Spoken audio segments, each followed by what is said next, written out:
Hello everyone, and welcome back to another Heartwell dev stream, the live stream series where I continue to develop this adorable Souls-like action RPG with platforming mechanics and branching narrative.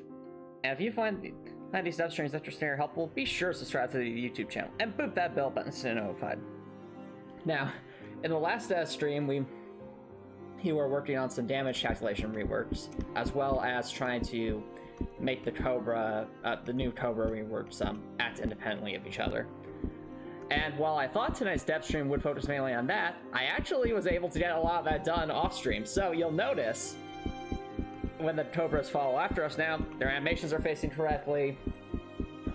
They can take damage independently. That's all been fixed and squared away now. See? Pretty cool, right? And they all act independently of each other. So you'll notice that Cobra's health bar is way down there, whereas this one's still up there. And they even respawn properly. So, if I were to say, destroy these things, you'll notice, well, that's something I'll have to work on off stream. But, I mean, they remain dead. But when we respawn, last time they were actually staying invisible for some reason. I fixed that too, so you'll notice.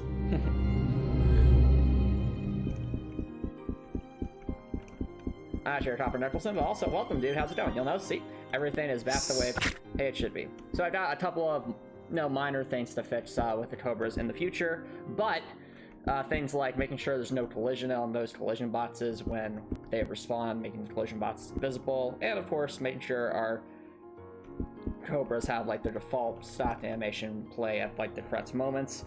But that is a massive difference to where Cobras were before. So the obvious question is, okay, Antomicx, so if we're not working on Cobras and damage calculations, what are we working on?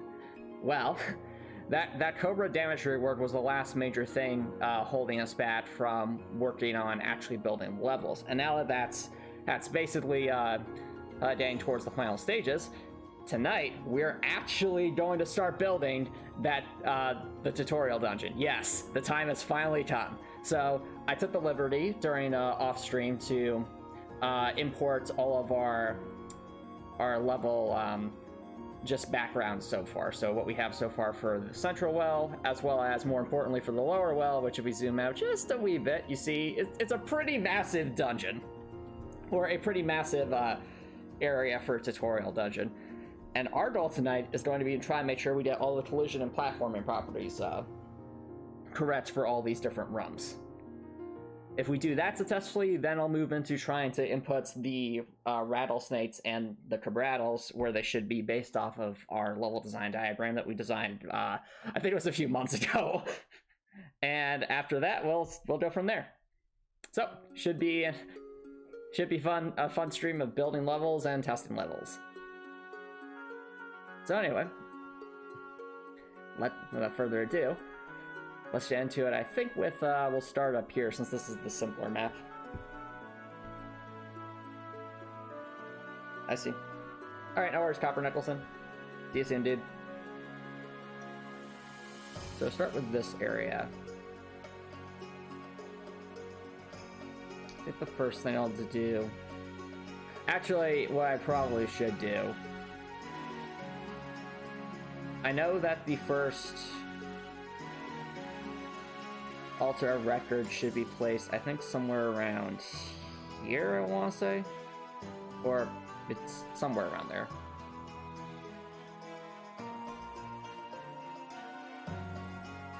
So...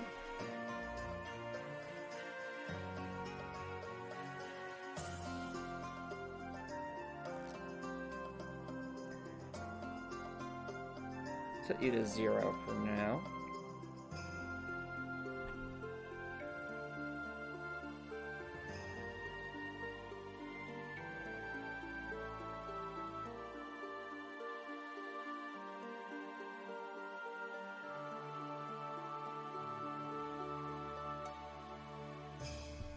Yep. Copper Nicholson, if your parent is using a power saw to cut wood, that generates a lot of heat, so that's probably what you're smelling. So, let's pull up, where's the map better?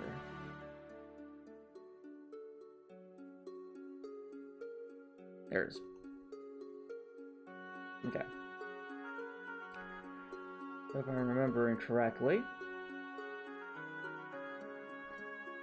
Ah, it's that intersection. That's where we should be. So this is just a zoomed out version of our level editor. Move that there.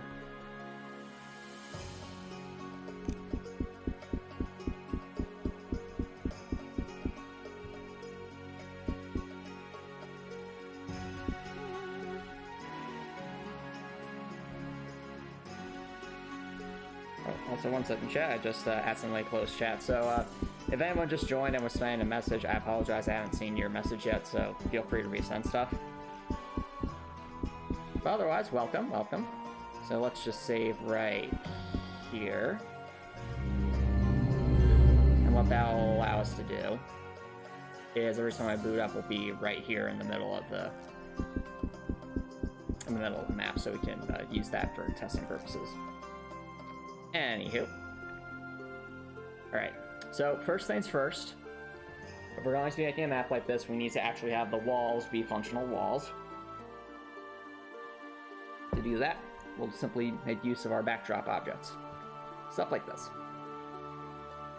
So, I believe this has... No. We actually want...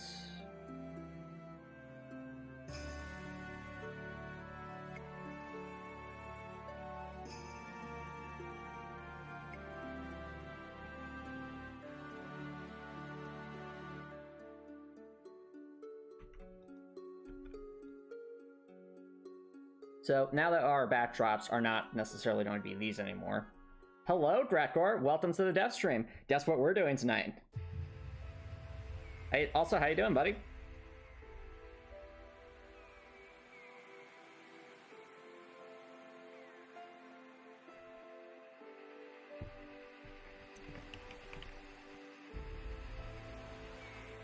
Ah, that is correct, Drakor. So we are indeed making the tutorial dungeon. So, doing well, thinking about a lot of things. All right, do tell, do tell. So, if you're wondering why we're finally making the tutorial dungeon, it's because off stream, I got certain things working. And by certain things, I mean certain enemies. So now, as you'll notice, Drakor, see, normal animations. And they're independent of each other now. See? Nice and good. So, that was, yep, animation stats. So because of that, I mean, there's still some things, minor implementation things I need to do to get these all squared away, but I feel confident enough about it to actually work on the level design now. So, our goal tonight is to do as much of the level implementation as we can for the central and lower well. So the central well being, you know, the place where the player starts, and the lower well being this incredibly Metroidvania interconnected series of areas that are underneath it. So we'll start first by doing the walls collision, then we'll focus on getting all the platforms in order in as efficient a manner as we possibly can. And once that's done, we'll focus on things like the rattlesnakes, the cabrattles, doors, keys, things like that. So, plenty to do, but it means that we're finally working about getting to where we want to go. So, you know when you really love a game, but the more you think about it, the more you realize it's got some really weird flaws about it? I mean... Certainly, Report, no video game is perfect. Is this in relation to a game you're designing, or is this more in relation to like a game you really like but you're starting to pick up some things? Ah, okay, go on. I mean, I love Crosscode. Crosscode, I think, is an amazing game, but it's certainly not without its flaws, but no game is. Let's close save for a second. So what I was doing, I'll call this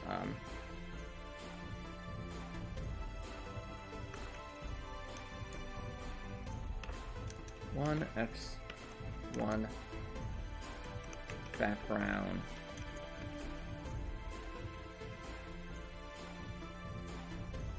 impassable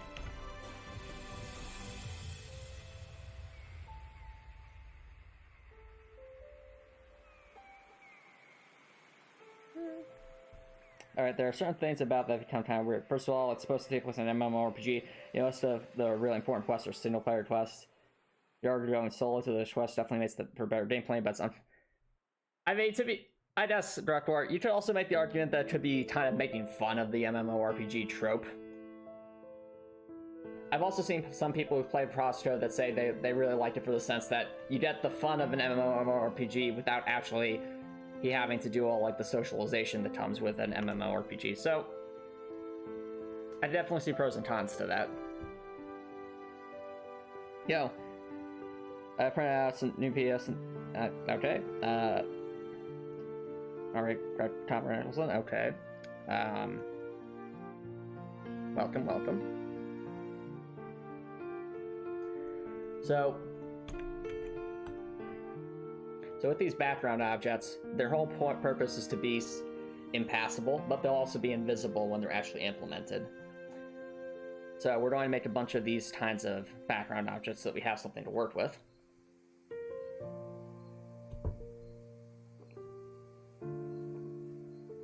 And we'll make variations of these to keep it simple. Alright, then there's some other stuff, fair enough. Alright. I think let's make a 2x2.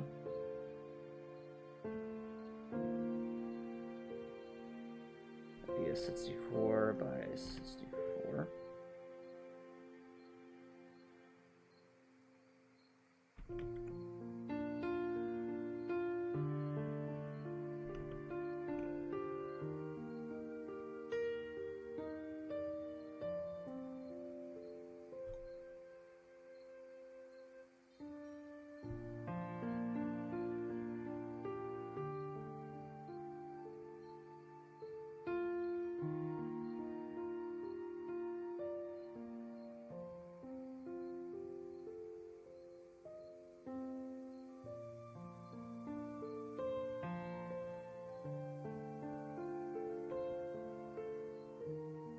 Yep.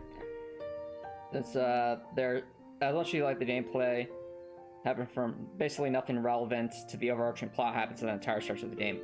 That's not entirely true, Grekor. A lot of the relevant stuff takes place in like Leia's dreams, as well as like background stuff. Not to mention, it's in that section of the game where they come up with where Sergei presents the lie to Leia. You know, the lie that she's in a coma. So that's certainly relevant to the plot, because if not for that lie, Leia would not have turned Sergei away. Well, no, Grekor, the lie was most certainly not a flashback.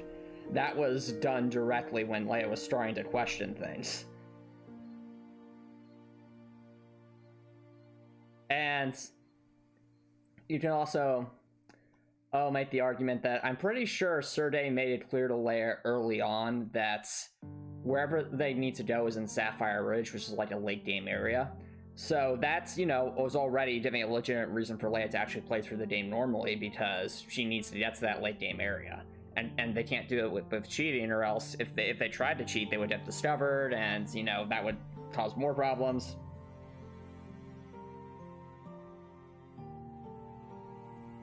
That's true, Grekor. But if anything, I think that speaks more to, like, you have the question, it isn't that Leia didn't want to come back online, I think that's Sergei's fault. So it all ties back to, again, that sense of distrust that you get with Sergei early on, and something that a trust that has to be rebuilt.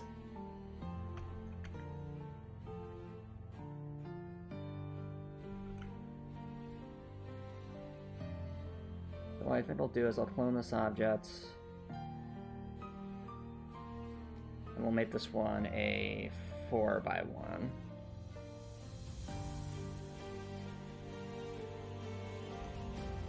Or 1x4, so 1 row, 4 like that. Also, look how convenient that is, chat. Being able to just have a tile like that without much worry about reworks. Plus, but that's all, it feels like Leia is in the backseat for most of the overarching plot, only wheeling taking AG rare occasions. I guess that's fair, Grekor. You can make the argument. I mean, except for the fact that if Leia decided not to move forward, they would literally get nowhere. as a survey puts it, Leia is his only lead. So having Leia actually move forward rather than just, you know, hang out on Crossworlds and do, you know, nothing like that, and where it's safe.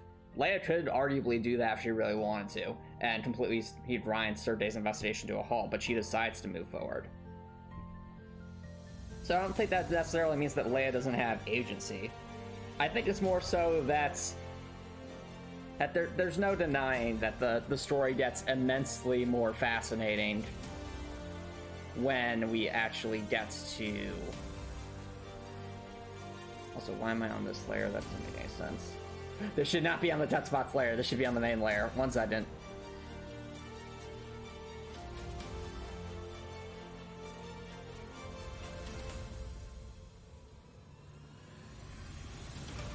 That's rare. Oh, is it really? Whoops. Whoops.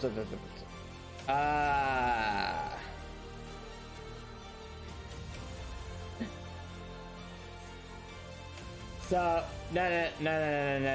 Oh, dear. Chat, did I have let the Be Right Back screen up for like 20 minutes? Is that what you're telling me? Or, like, was it just open by accident? No, you did not, Copper Nicholson. At least not in the chat. Oh, I see. You did. You brought up Copper Nicholson a couple of times. My apologies. My apologies. I must have accidentally set that up. Yeah, no, you're right, Copper Nicholson. It was my mistake. I didn't see those messages. I apologize, chat. Sorry. Can you see what I'm talking about now? Apologies. Let me... So we can name this one a 1x4. I am so sorry about that, chat. Yep, you did, Copper Nicholson. I just didn't see your messages at first because I was reading through Dreadpor's comments and reacting. Sorry about that.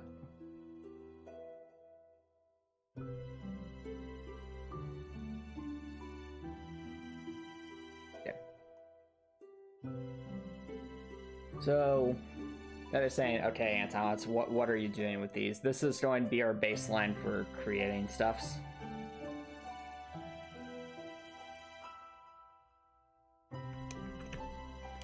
Or creating our walls, so to speak.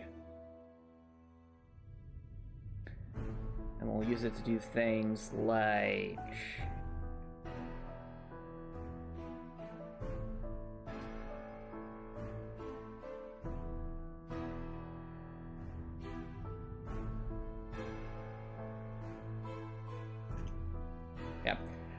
Chat, in the future, if my pause screen is up, feel free to spam like messages in all caps and say like, dude, your pause screen is up or something like that.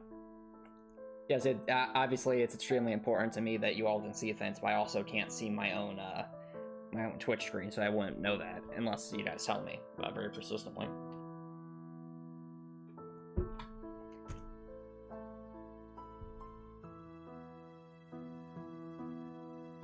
Okay.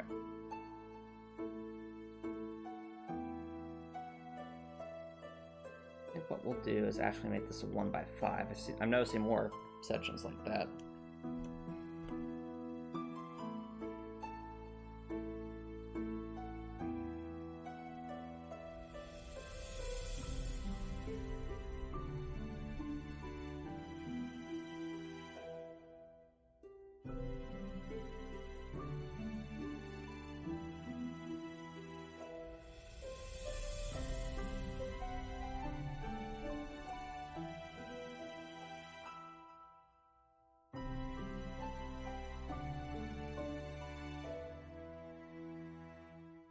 Let me just see if that makes them invisible or not. Okay, so transparent makes them partially invisible.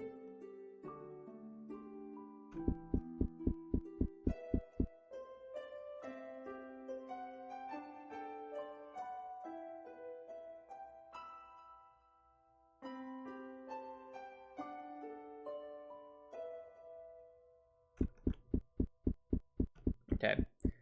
I still have to set the alpha blend coefficient as such so that they can't be seen when the time comes.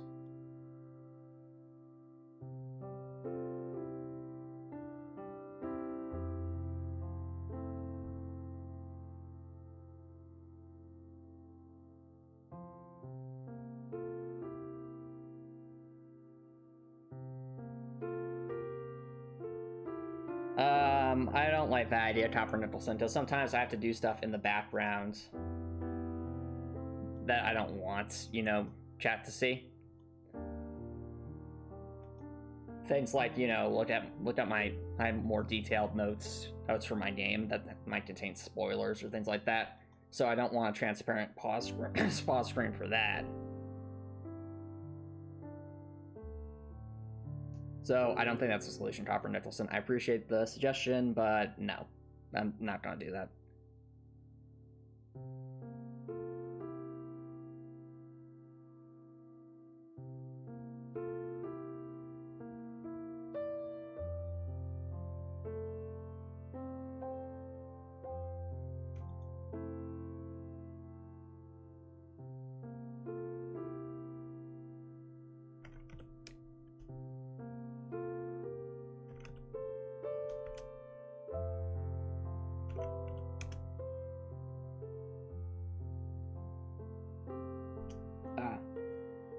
I see. Yeah, of course. So, but you know that can happen sometimes, and I apologize for when that does happen, chat.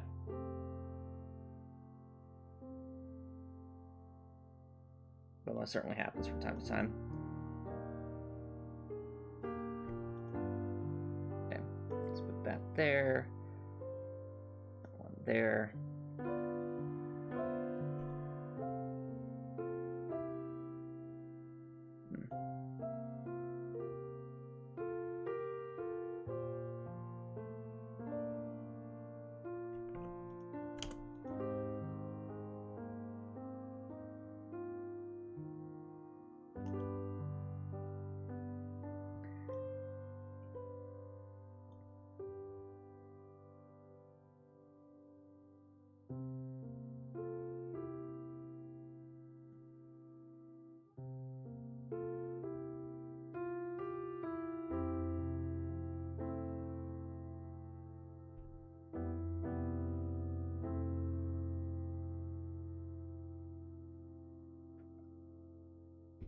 I see. That's it. That's for.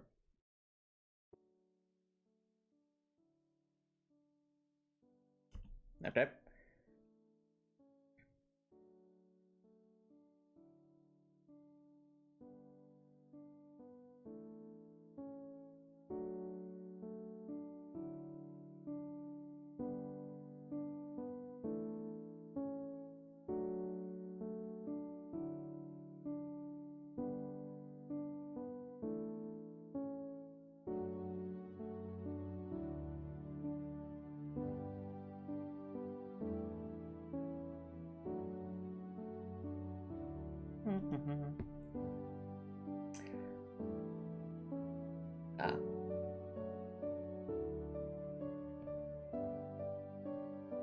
Okay.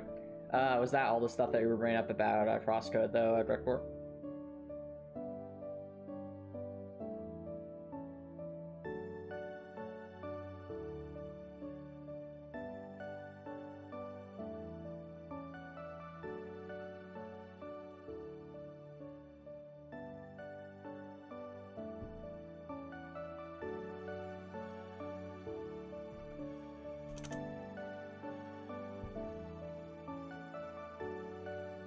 Because I do find interesting the stuff you're bringing up about the story and, like, you know, how, you know, it's an excellent game, but there's still, you know, things that you wish could be different.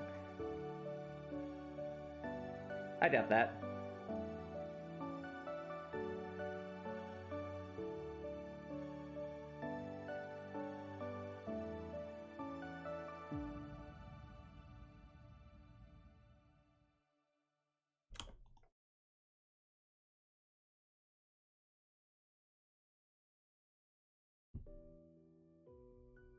Mm-hmm.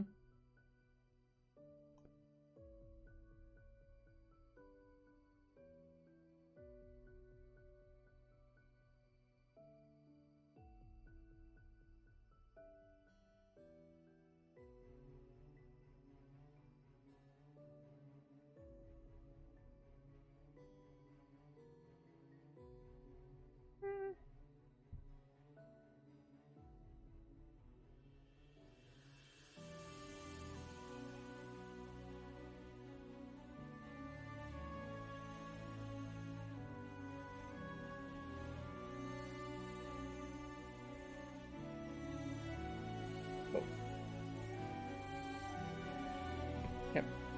Oh yeah, definitely drink some water, Copper Nicholson. That's important.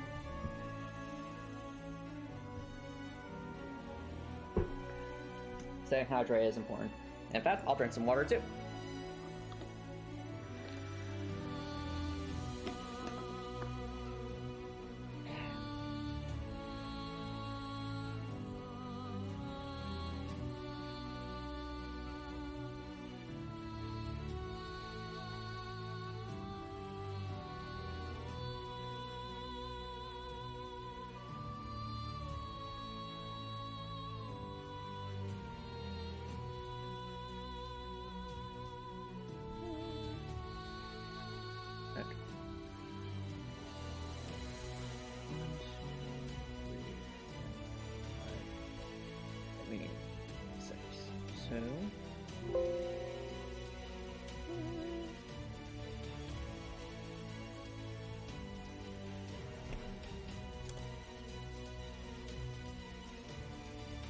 Whoa. Too much.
In a way, chat, this kind of feels like playing Tetris, trying to find like an efficient way of placing in blocks all together.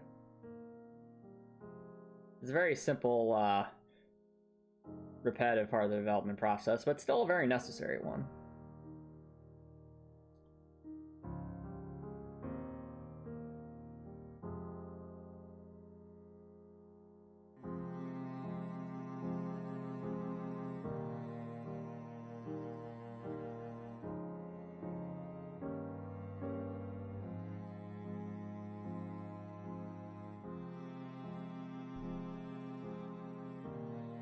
Okay.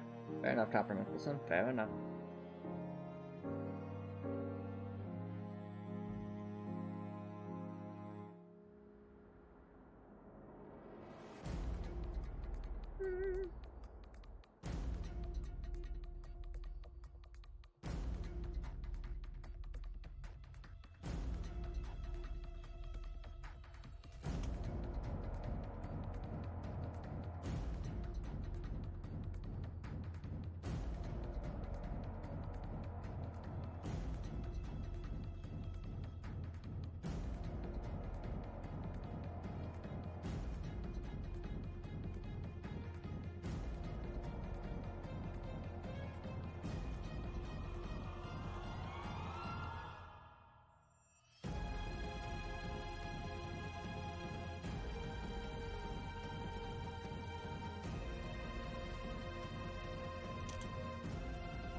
Alright, no worries, Copper Nicholson. Hope you have a good night.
Oh, also, Driftwork, you're still here.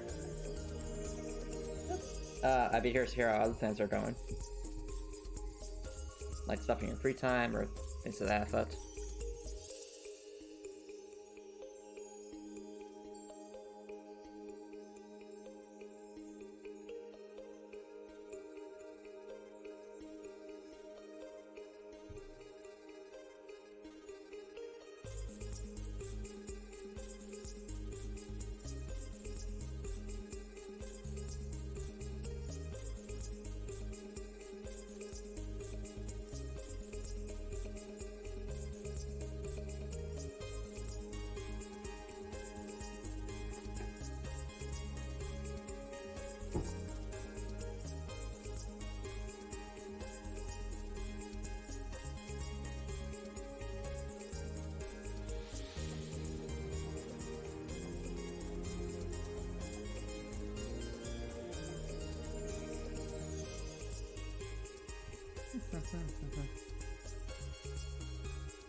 I'm realizing something. So with the Yeptas over there, it's going to be kind of hard to see which is which.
Yeah, that'll make it easier. So let's do it in green.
So I'd say like a bit of an aside chat, but have who here's been worked on like a Jigsaw puzzle recently? I remember I used to do them all the time when I was a lot younger with like my brothers and my grandparents. They're always a lot of fun. Something nice and simple to do to pass the time, but also challenge one's brain a bit. I'm so putting this together for Heartwell, like these barriers kind of reminds me of that. It's a similar sort of feeling where you're meticulously placing things to try and make it fit just right.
Put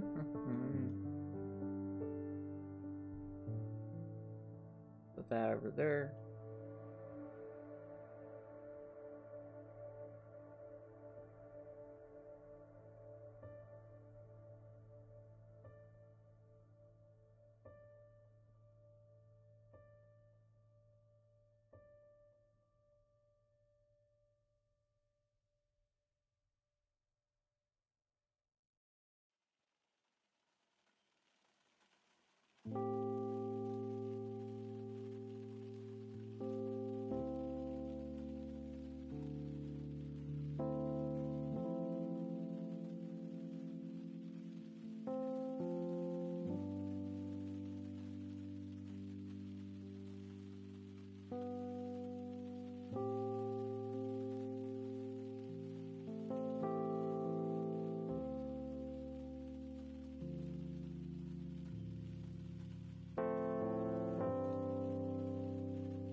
Yeah, actually, I do afterward.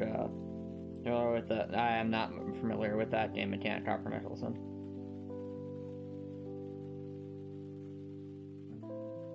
Oh, okay, go on, Copper Nicholson, go on.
Alright. So you been trying to decide what you want your pat spoon to be for Dungeons & Dragons, since your monk class makes weapons inefficient. Okay. And what have you settled on, dude?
Oh, hey, Drakor, welcome back. Eventually decided that even though Spellbook is more efficient for your character, the Pat's weapon is more fun to play with. Okay.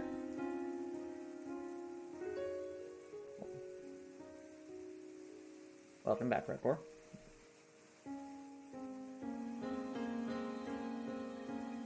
As you can see, we are getting there. It just will be taking a bit of time. I wonder if we could... Okay, I can still see a decent amount of things. That should help. That says you can improve the damage performance quite a bit now that you know you can use more variables than you thought. Indeed, Rektor, indeed. Well, Rektor, it's not painful at all because, again, it's just, it becomes external documentation. So as long as I have a place to refer back to it, it doesn't matter how many indexes I use. So, yes, in fact, Rektor, I think just for funsies, I'll show you this. As a little aside. It's because of that very fact that I was able to fix my new damage calculations codes to be even more efficient by referencing variables all within the same active object for calculation purposes. So, with a better understanding of how indexed alterable values work, I was able to turn what was originally going to be 8 or 9 lines of code into 5. And as you'll see from these very detailed looks up the things, this all this calculations looks complex, but the cool thing is it's all done inside the Cobra being referenced, so it's okay by the for each object. Even though this looks like a huge mess, this is a much more elegant solution than what was being done previously, having to transfer the data to some other, active object and then transfer it back. So yeah, this is the kind of stuff I was doing off stream. But it was all worth it, because we have the Cobras. They're able to do their thing.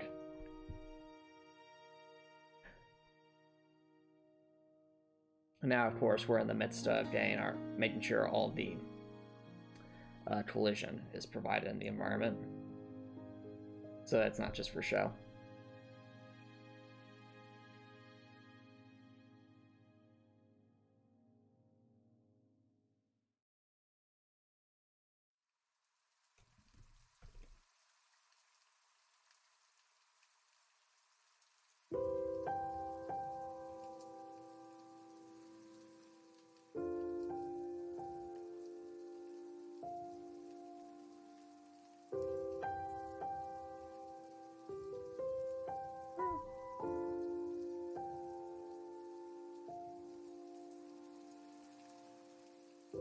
I do not, Copper Nicholson. I do not.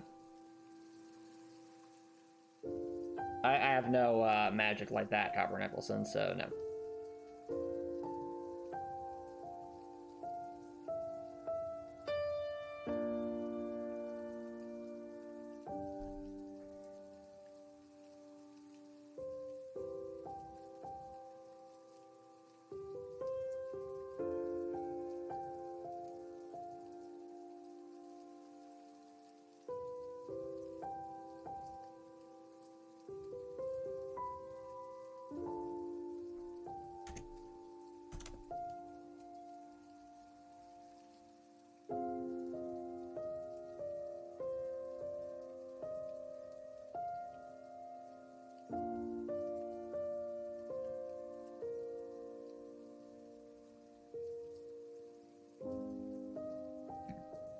Excuse me.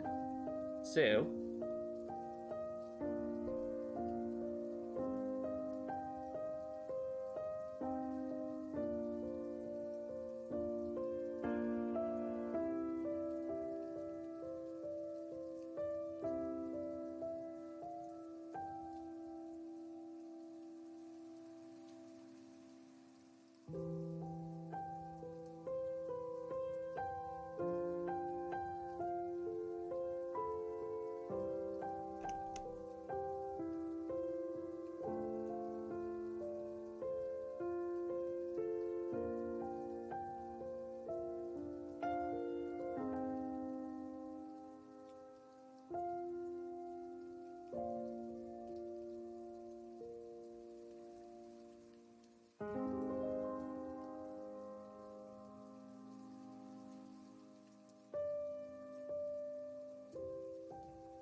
oh, how she liked your Asaro. I mean, to understand Copper Nicholson, my character in that particular Dungeons and Dragons campaign is very much not magic based at all, so any kind of spells is kind of off limits to them, so.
Alrighty.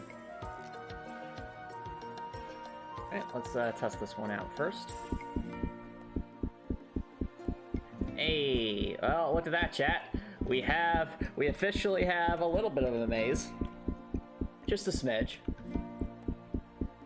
Obviously, there's no slopes yet, but you'll notice now we have wall. Works with projectiles too, which is nice. So that's one of the ways it works in this system. There's obviously quite a bit more we have to do with this collision making, but at least it's, you know, as they say, it's starting to come together. Hey, why have your character like that? It's your. Well, depends what you want to do with it, Copper Nicholson. Just as long as you're having fun, that's what matters. Alright, I think this will be where we take our first break, chat, so don't worry, guys. I'll be right back.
Alright, yeah, welcome back to Relay. Whoa, whoops. So, seeing how a decent amount of time it's taking just to do this first area in the tutorial dungeon just for collisions, I'm thinking what we'll do is make gain all the main collisions for this first dungeon be our main priority for tonight.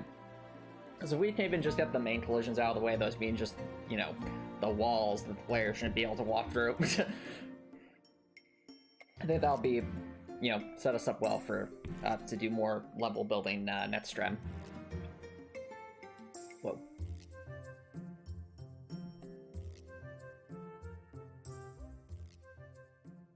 Yeah, Nathan. I see. Top Ransom. Alright, so you're multi-classing Monk and Warlock. I mean, if you're already favoring that much, why not just go full in Warlock? I'm sorry, full in Monk at that point. Because it just says you need a couple of feats specific to the Warlock to make it fit your character.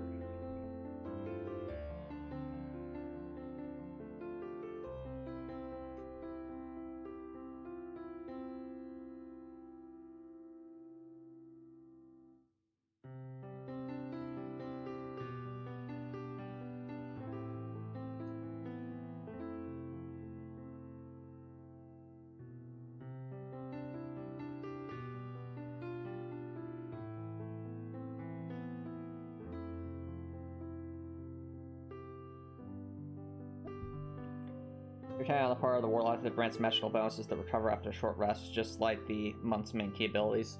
Alright, which bonuses would those be? I'm not as familiar with the Warlock Copper Nicholson, so I'm just curious.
Is that just one of the passive? It's like, you know, recover cantrips after a short rest. Is that one of the abilities?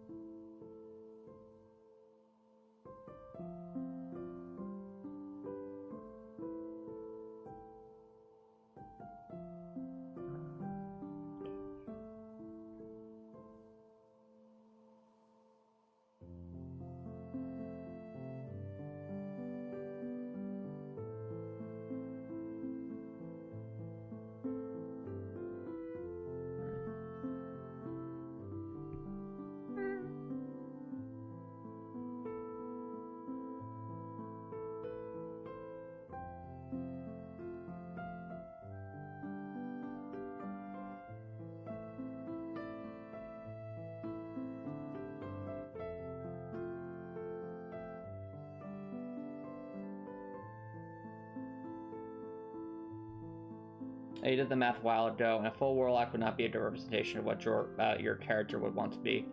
Monk is close to what you're searching for, but has a few things missing, like still casting other mobility options.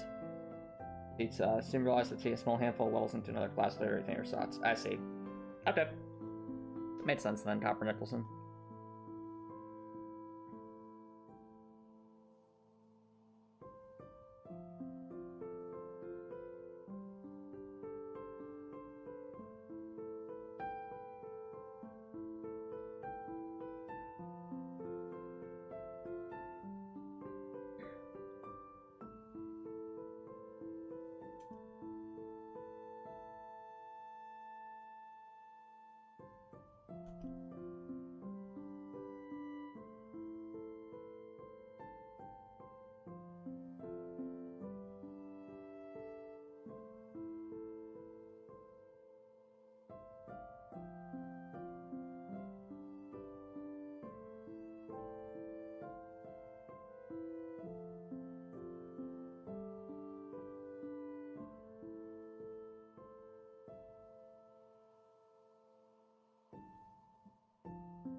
Ors have few spell slots, well, spell slots to compensate for this. Use the invitation and have to ancestors to permanent upgrades to their magical abilities, like the ability to cast certain mid-level spells at will as if they were cantrips. I see. Okay, and that's why you want to specifically have a warlock. I see. Okay, as a multi-class. Makes sense. I in a way I think that's pretty smart, because you're not going to be using, if you were to divide 50-50, you'd probably spread yourself a bit too thin, but you're being very I think the term is you're being very targeted about it in terms of what you're looking for, so I think that's smart. So good for you, Copper Nicholson.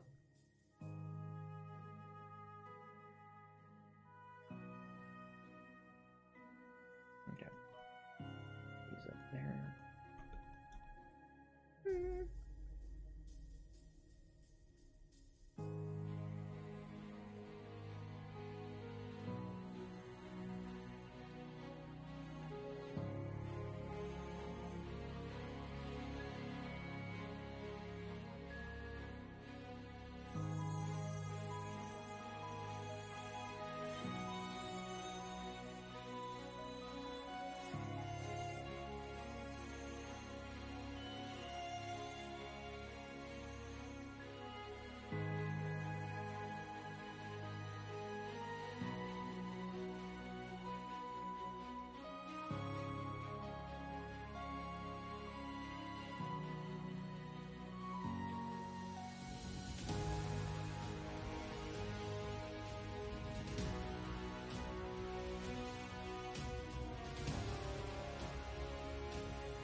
What?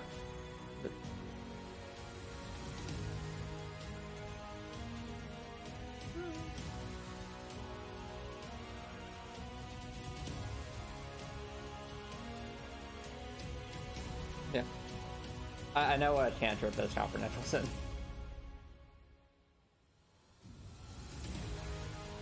Not about all eyes. I'm going to sacrifice a very small amount of much abilities. Okay, fair enough, Copper Nicholson.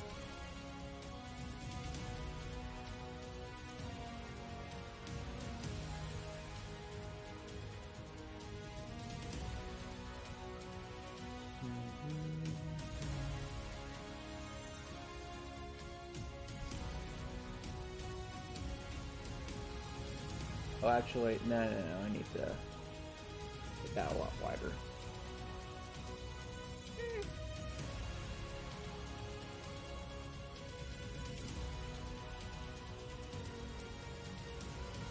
Yeah.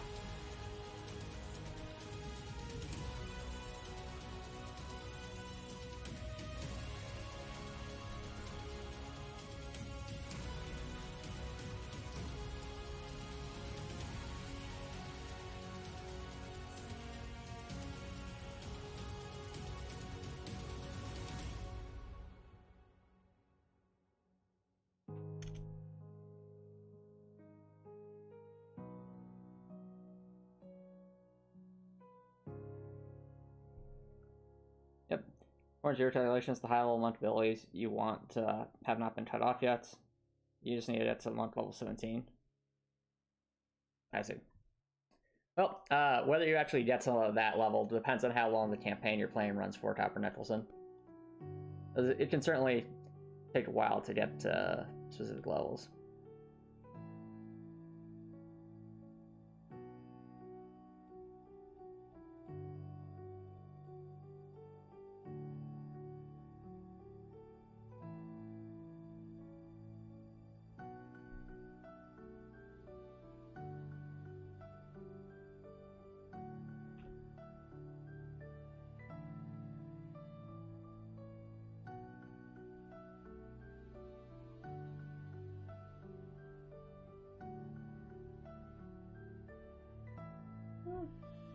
The Emprots will be a Kung Fu master effectively with a few spells. Okay, sounds like a cool class. Sounds like a cool class.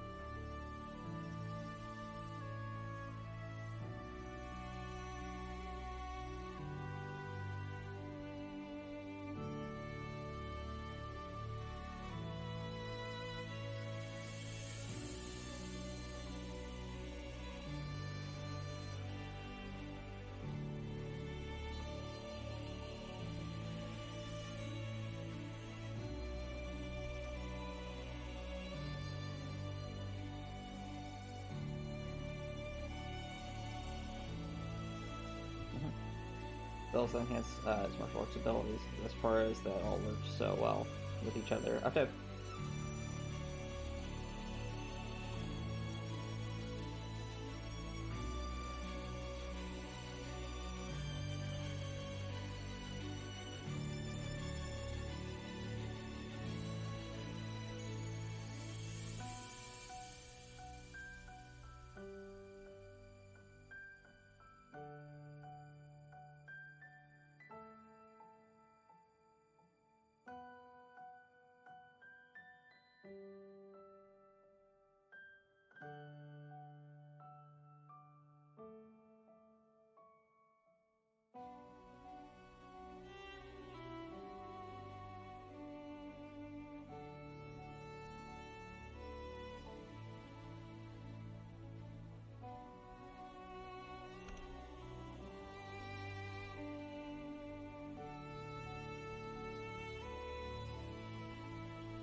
Yep. Other things you can easily regulate stuff. Okay.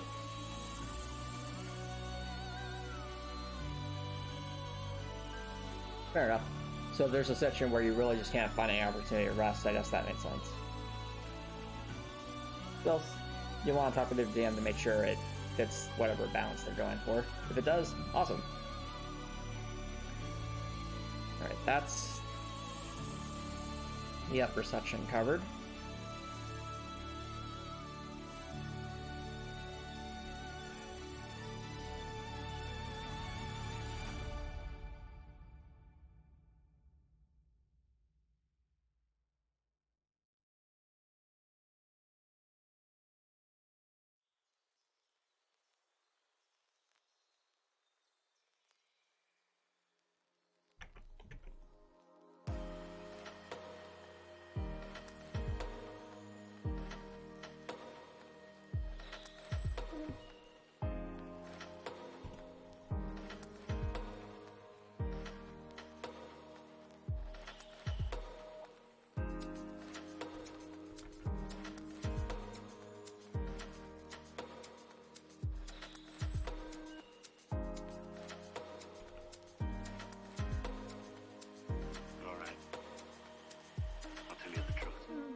Marcos.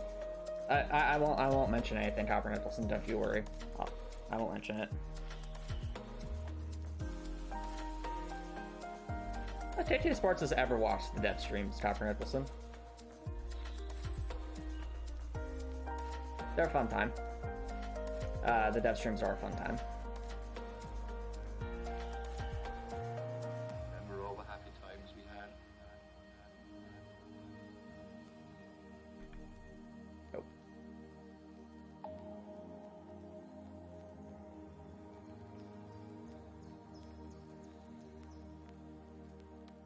We're very much alike.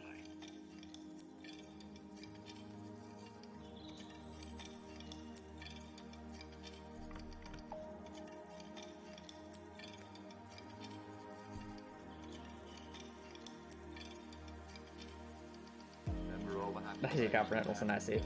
Yeah, when Lou's from the Owl House cast her first spell, it took a while for her to get it, but when she got it, she was so excited.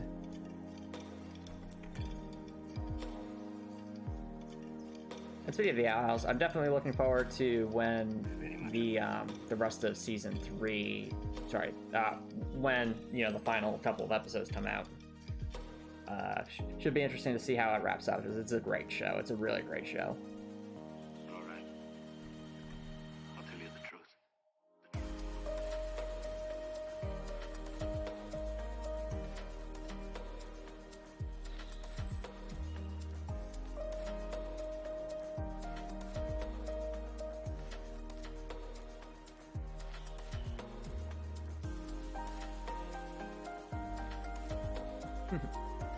Ah, so they're specially tied to the story. Cool, Copper Nicholson.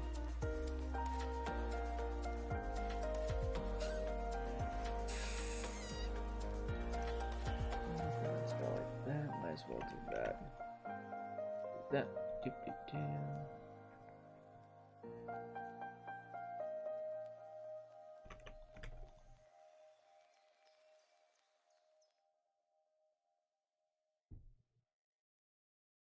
Where do spellcasters draw their magical power from? Depends on the campaign, Copper Nicholson. I think a lot of spellcasters, though, usually draw from some kind of deity or higher being. That's what, like, in one of the D&D campaigns I'm a part of, like, there's this, one of the characters, I think it's like a cleric, and they draw their healing powers from one of the lesser deities. So, like, they have a connection with it. And strengthening that connection helps them out a lot. And they can use that connection to, like, ask the deity questions to help them and give them guidance.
Yeah, but that's only in some Dungeons and Dragons campaigns. Other Dungeons and Dragons campaigns, you know, you might have your magic be drawn from, like, various stones of power or things of that nature. Alright, a wizard uses knowledge, sorcerer is born with magic, a cleric draws from some kind of divine power, a druid taps into the power of their nature, a bard wields the magic of arts, warlock, so where is a warlock at from? I have no idea.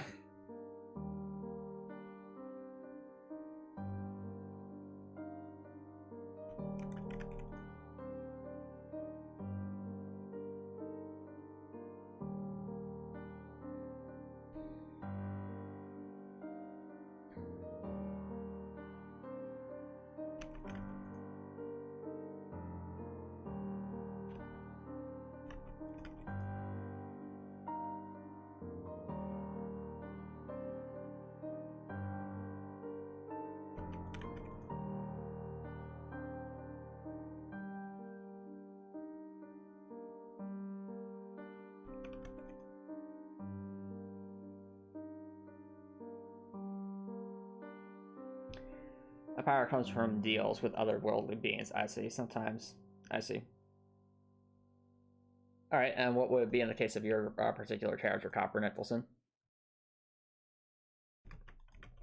That reminds me, there was like a Bag of Holding that a character in one of the campaigns I play, you know, basically like this eldritch hand kind of pulled my character's face into the bag to try and talk to them to see if they would be willing to trade something. So I did, and we ended up getting like this cursed dagger for trading some of my I traded some of my throwing axes for it, so I think it was a worthy trade. But all of my characters' allies were concerned because they were concerned they'd be cursed or something, which, you know, valid concern. But my character would fall under true neutral, so they saw it as more like, okay, it's a deal of some kind. We'll see how it goes.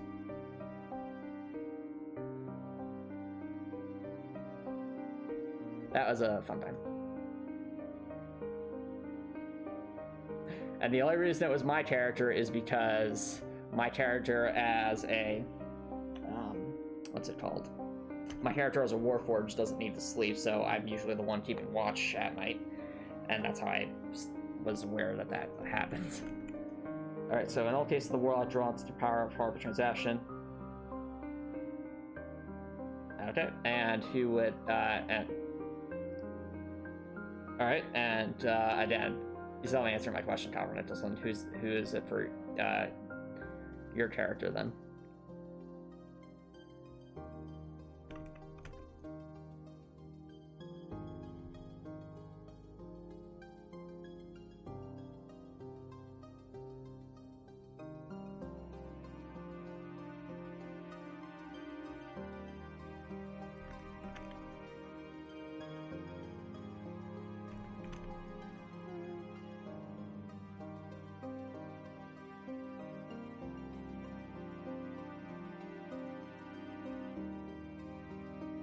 Oh, actually, that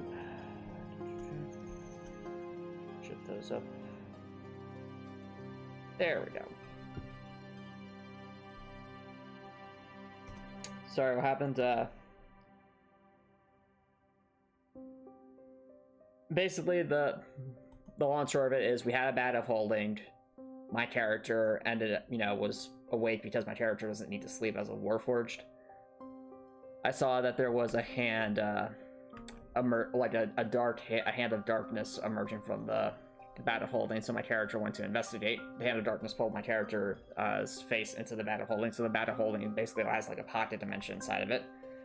And it's, there's this voice from obviously some kind of like being of darkness trying to make a deal. So I traded them some of my throwing axes for a +1 cursed dagger. Not something that I would specifically use, but like obviously my allies were very spooked by we got something that we couldn't quite identify yet, but it all worked out. Oh yeah, we're talking about Dungeons and Dragons stories spec tip while we're working on, as you can see, we're actually building the tutorial dungeon for Heartwell. So right now I'm actually making collision for all the walls. So that's what all this those green X's are, because those are impassable walls. Also, hey Spud Tip, how's it going by the way? What's new? Right now we are building the tutorial dungeon. Because, I probably haven't shown you this yet, Spud Tip. We finally got the Cobras working independently of each other. So I'll show you that real quick. See, they slither, they take damage, as you can see, and this is all independent of each other. I disabled damage against Dorothy from them just for testing purposes. Anyway.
Your plans. Alright, so your friends and you are playing a tabletop RPG based on the Percy Jackson universe. Ooh, a few sessions though. You ain't Russell, living statue of Dwayne The Rock Johnson. That's an amazing spot, Jeff. That sounds super fun. Oh, and Copper Nicholson chose a genie as a patron. Okay, so like the genie of the lamp from Aladdin then?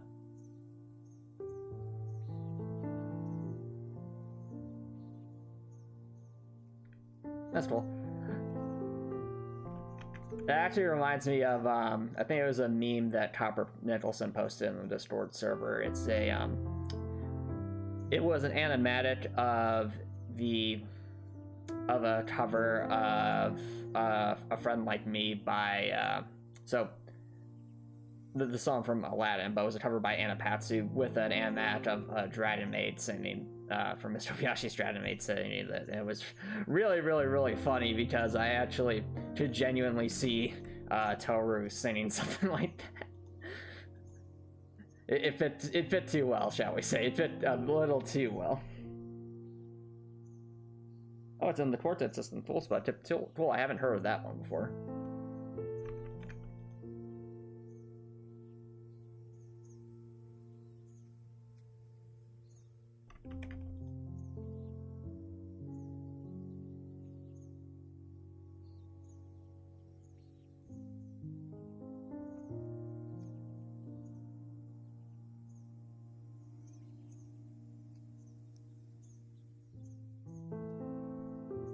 Indeed, I mean, Dragon Maid in general is amazing. It's a very, very silly show, but also very wholesome and has lots of good moments.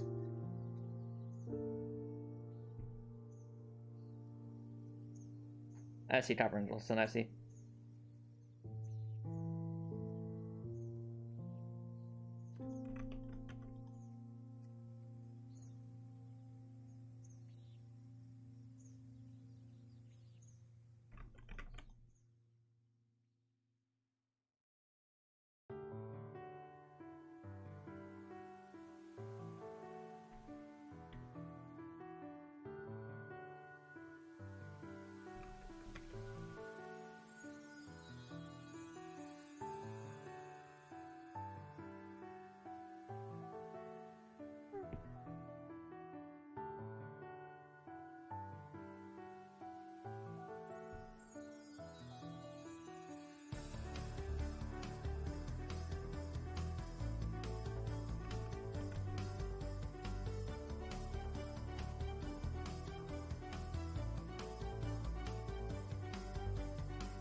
So it's only up the Quartet System. So what makes it different from like traditional Dungeons and Dragons?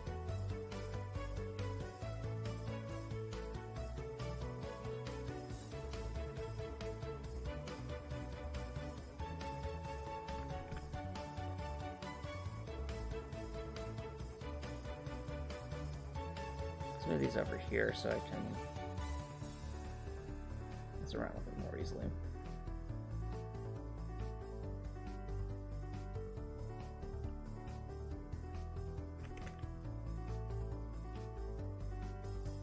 Too much.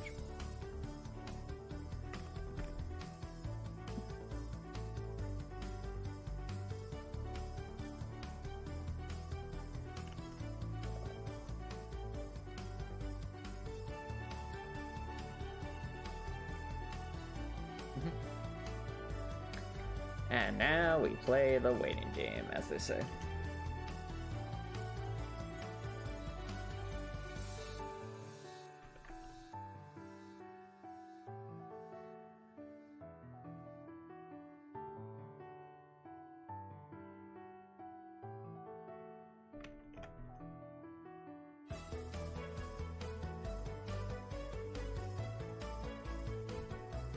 Alright, instead of numbers, your stats are dice from D4 to D12.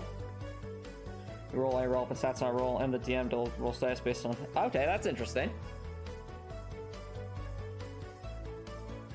So, does the stat... When you say the stats are dice, does it mean like, okay, if I have a high stat of one thing, I would be able to roll like 5d6s? Or is it saying, like, no, like a high stat's just 1d12?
Alright, 1d12 with the high stat and d4 is the low one. Okay, so I tip. Okay, fair enough.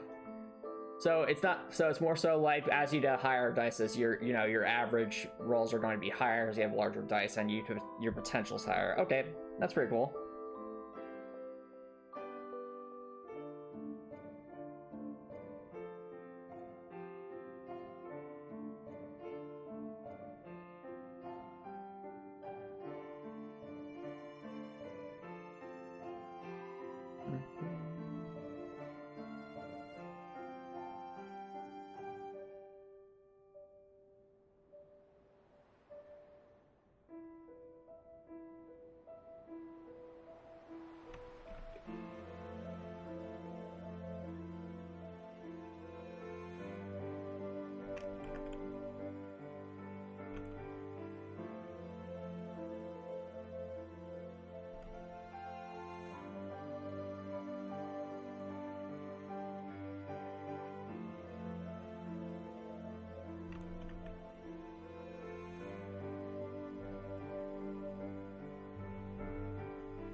There we go.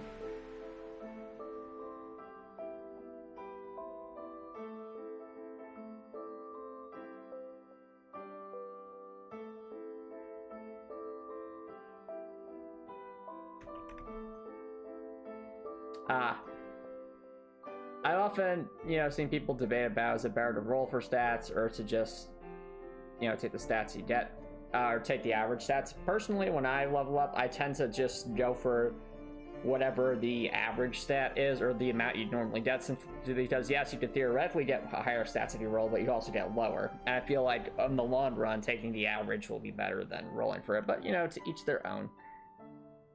To each their own.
Yep. Your group usually plays if your stats are lower than 7 you can reroll. Alright, fair enough, Smoke Tip. Have you guys been doing like a long-term campaign, Smoke Tip?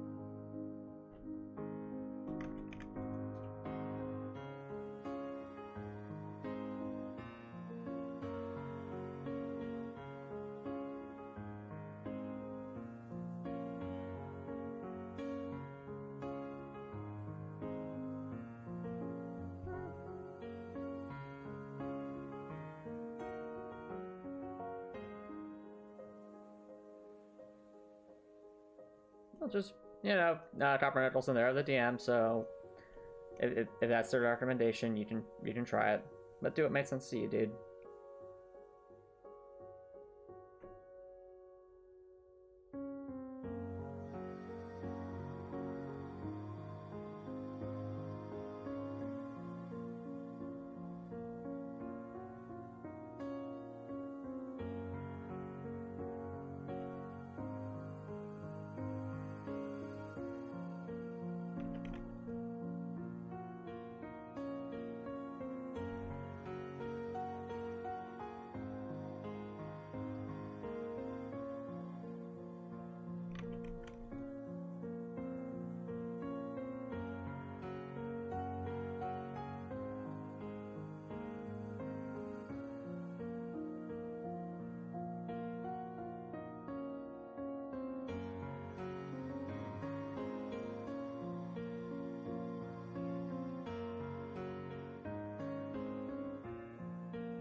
Oh, what's that, Copper Nicholson?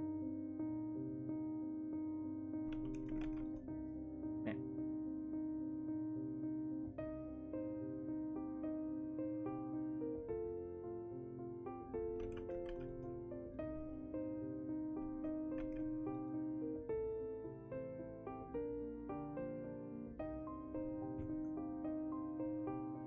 Oh, well, what about Copper Nicholson?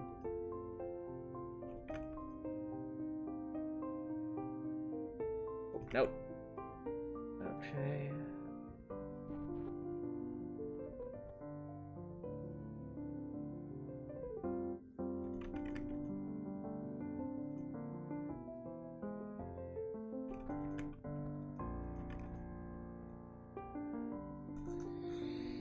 Alrighty, chat. I think that's all the walls for this area. Let's just do a quick run through just to see if we missed anything besides, of course, the unfinished rooms. So chat, what I'm essentially going to do is try and walk the edge of this and see if we can't, like, jam ourselves between backgrounds or something. I don't think we can, because Fusion's usually pretty good about that. Yep. So far, so good. Obviously, this is supposed to be the way it is. Because it's not finished. That's not finished yet. That needs to be there anyway for testing purposes for now.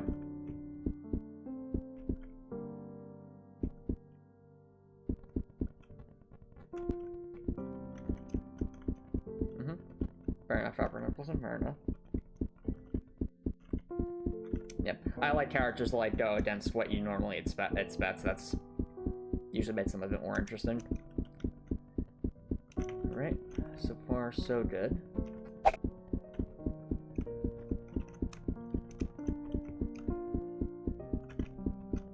Okay. I think this section's looking pretty good. Let's go down here then.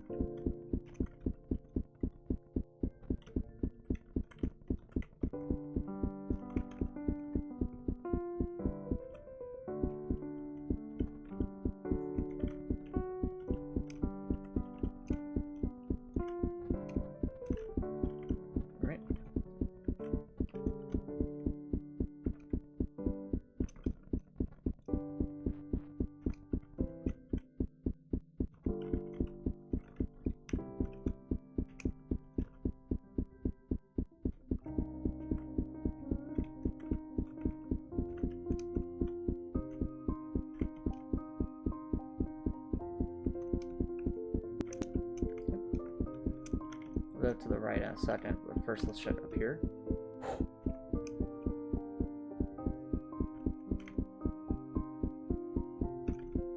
If I were to... Okay, sprint. Yeah, if I sprint, I might be able to make that one. Pretty tight though.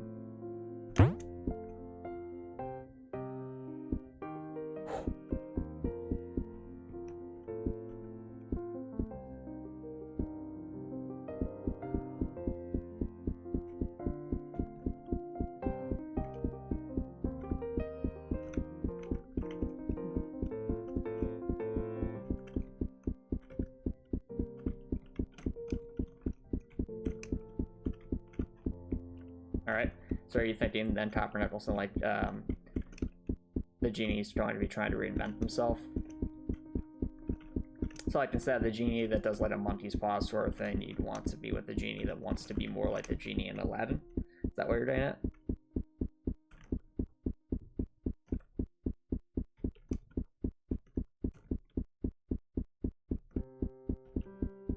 Alright. And also, this is a very long stairway, but that's quite intentional by design. Because it's all part of the Metroidvania level design principles. I think I shut down there already. Yo. Hey, Jakey Leadle, thanks for dropping by, dude. How you been? Just got a course on Udemy for web development. Since you can't go to formal schooling for it, you're starting the course now. So listen, that's awesome, Eagle. Welcome. So right now we're actually building the first. We're actually building the tutorial dungeon for Heartwell right now. So what you're seeing here, Eagle, is the impassable wall collision that we put down in the first section of the tutorial dungeon. So yes, we are finally building the tutorial dungeon for Heartwell. It's been a long time coming, but off stream I got the Cobra rework working properly, so I feel confident enough now to work on this. So we're finally making this a reality. And currently I'm just doing a walk to double check that we put enough barriers everywhere, and also trying my best, trying to see if I can, you know, accidentally glitch myself out. So far I haven't been able to, which is good, because we don't want to be able to do that. These are just the things you have to check when you're making this.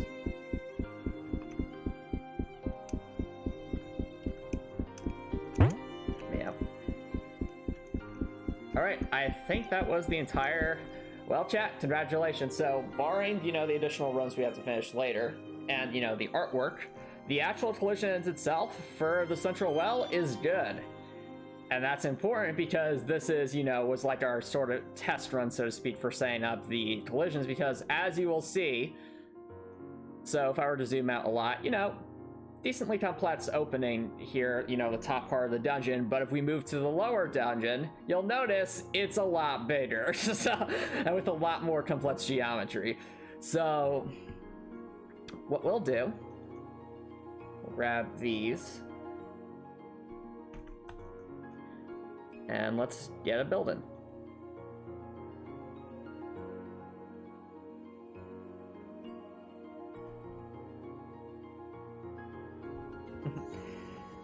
Hey, Director, welcome back. How you doing, dude? Oh, that sounds cool, Copper Nicholson. That sounds cool. But yeah, I'm not sure if you saw Director, but you know, first set of walls is done. All set up, works properly, works exactly as intended, as they would say in it with Mario Maker 2. But now we have to do this down here. So, as before, I'm going to move our respawn point. First, let's zoom in a little bit.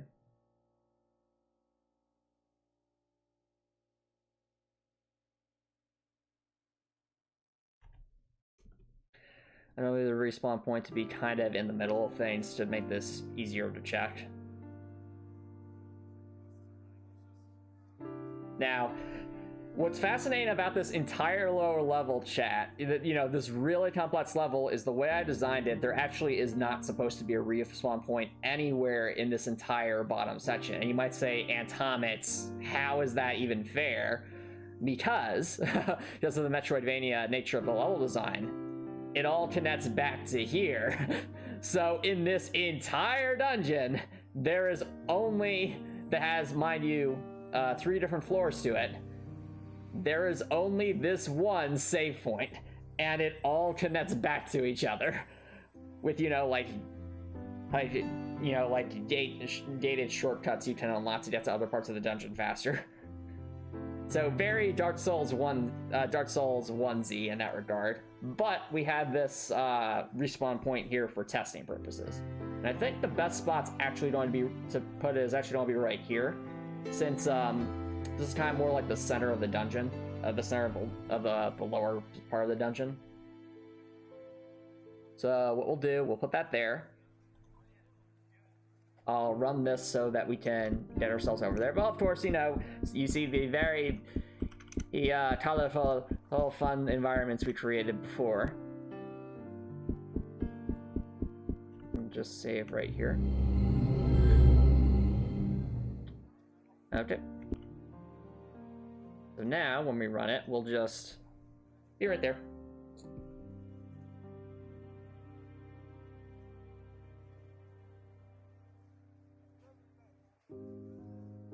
And going from there.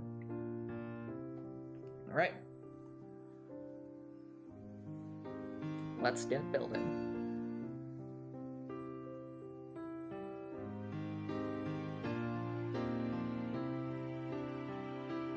All right, I think probably what we'll want to do with building this is start towards the bottom left and work our way towards the top right.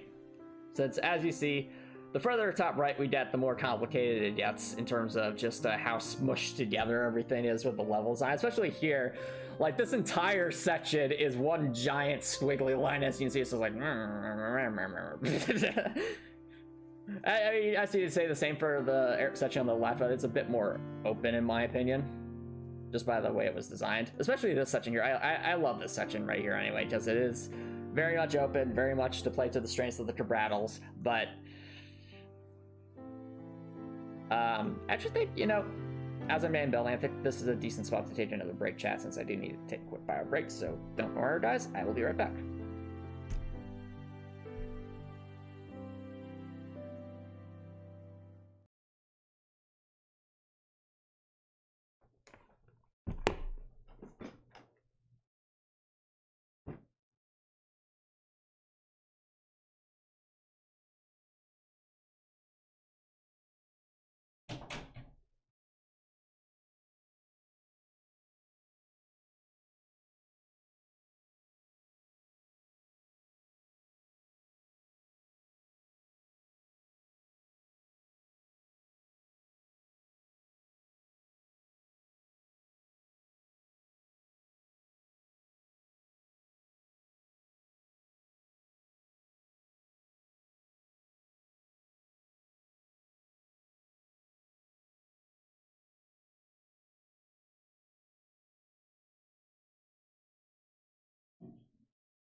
Alright, chat, welcome back everybody. Ah, interesting topic. Okay. Have fun talking with your DM about that. Without further ado, let's get building.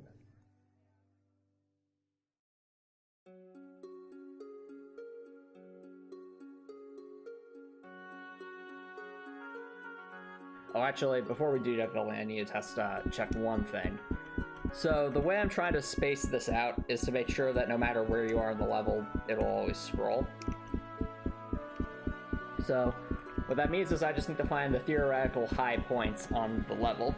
High as in just X, Y direction. And in so doing, make sure that we're still scrolling. I think we're good, but I just want to double check that before I really start into the build process. Okay, yeah. That was a high point. Nowhere else is quite. That's high, so that's good. Alrighty. So for down here.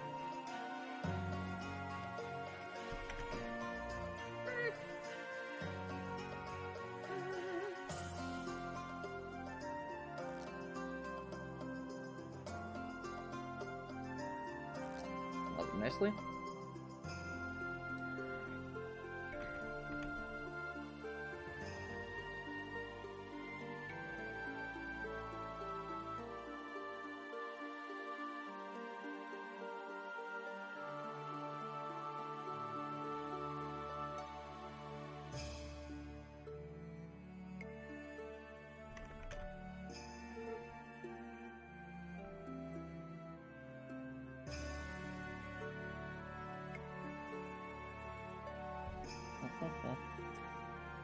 Yeah, helpful for distressing. Okay, well, I'm glad, Copper Nettleson. I'm glad you found that to be helpful for distressing, and I enjoy talking about Dungeons and Dragons.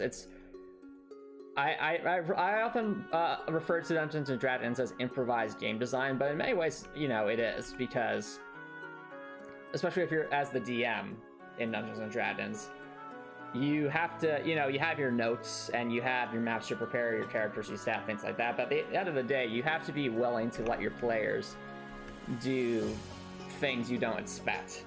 So it is very much improvised game design. There are times where I've had to create entirely new maps on the spot, given the decisions of my players. And that's fine, it's all part of the fun. So I really think Dungeons and Dragons is a great way to not only distress, but also to really let one's creativity flourish, and also develop better writing skills, better character building and world building skills.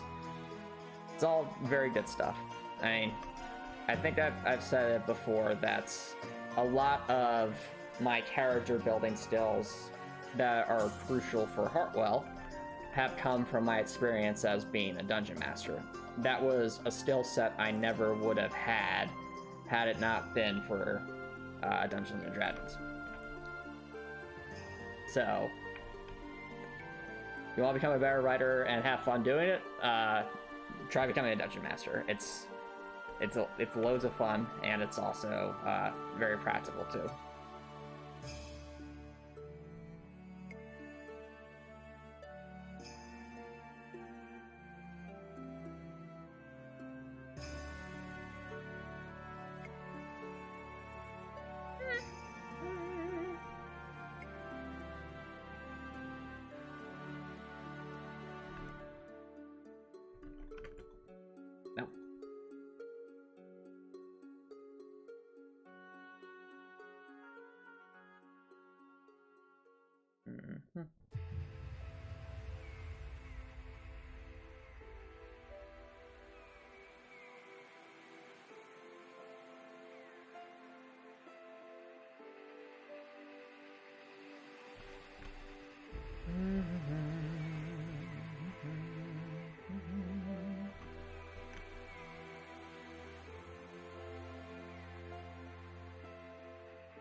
Fair enough, Harper Nicholson. It's cool when one's character's class is able to fit in with the story in a meaningful way.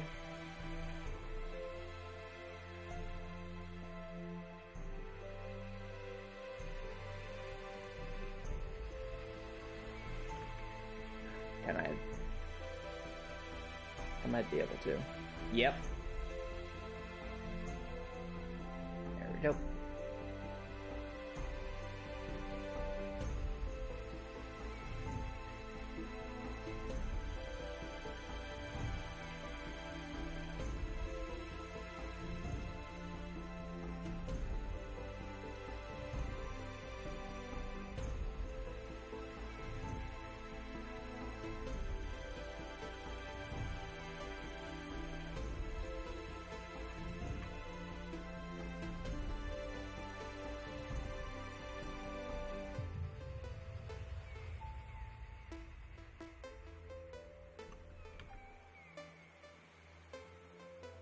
Oh dear, I'm realizing something. This is all on the...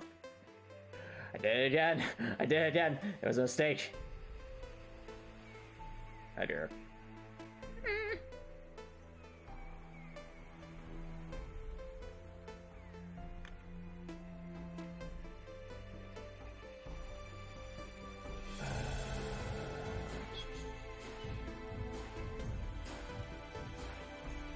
Alright, we're good. Thank goodness.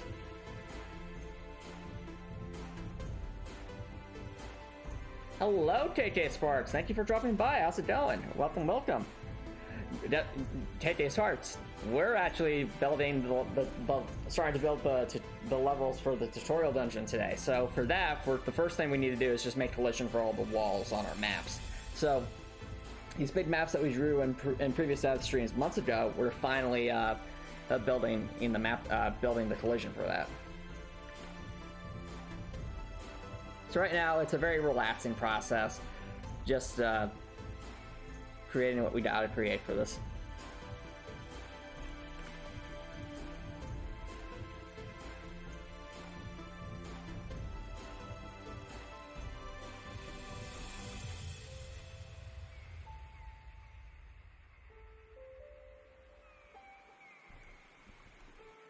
Oh yeah. And where are you up to, KK Sparks? Are you working on one of your comics or some more artwork?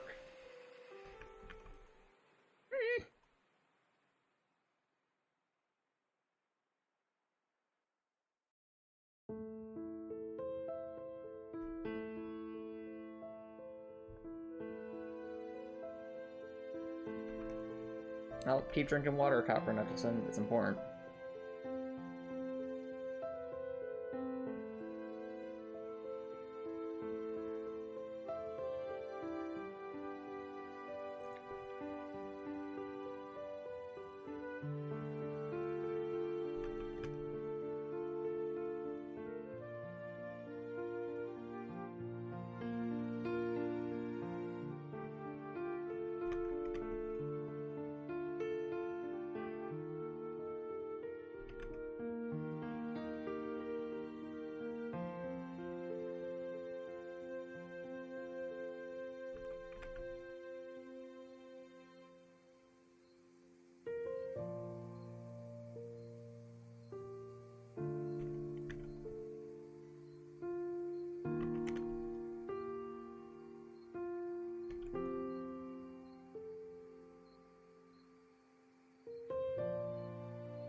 Alright, KJ Sparks says they did a little work on Legend Warriors today, been working on more characters, cool. Feel the character designs more fun for you as background sounds aren't exactly easy.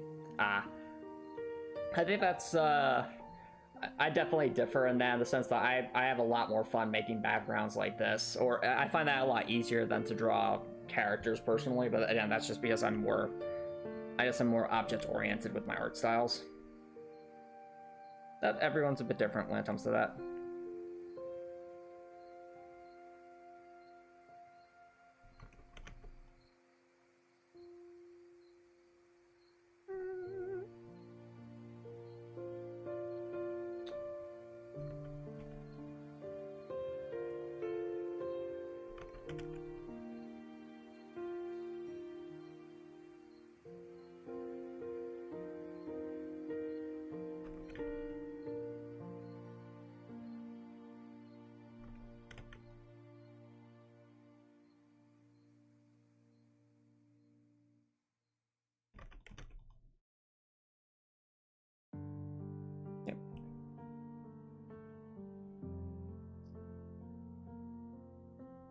Well, sounds like fun overall, KJ Sparks.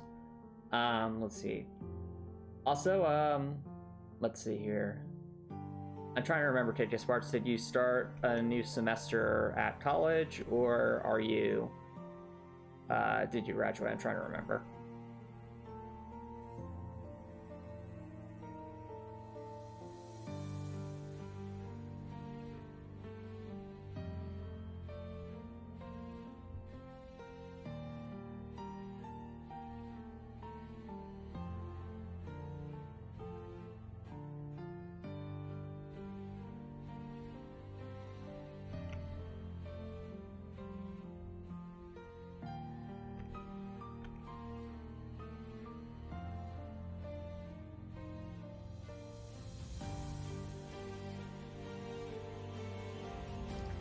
Ah, okay, fair enough. That's right. So you graduated, and now you're. I imagine you're in the process of looking forward. So, I guess how's the job search going in that case?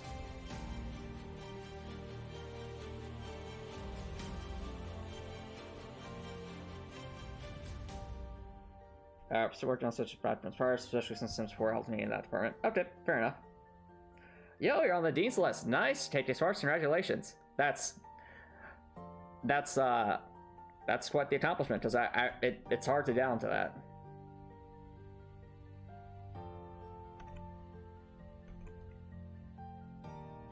Yeah, I mean, I know when I graduated, I graduated Mad Max from WAD, but that's earning that was very, very hard. It required a lot of dedication throughout all the years I was there and in college. Ah, fair. All right, you know, that's fair. That's fair, KK Sparks. Being able to, you know, having a driver's license in the U.S. is extremely valuable for being able to travel around, do chores, as well as, you know, commute to work, wherever that might be. So it made sense to prioritize that. But just make sure that's that when you do have the time to, like, you know, work on your resume, work on the kinds of jobs you want to apply for, think about that. There's plenty to do on that front, and it does, you know, it can feel pretty overwhelming at first, but if you get into a rhythm with it, you can start seeing results in the long run.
Yep. I guess where you at in terms of, like, I guess preparing to drive KT Sparks, since I know that's a journey unto itself.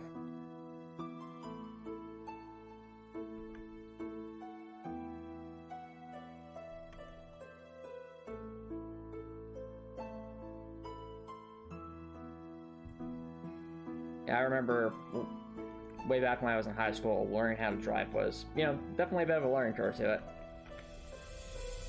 But as with anything, the more experience you get, the easier it becomes.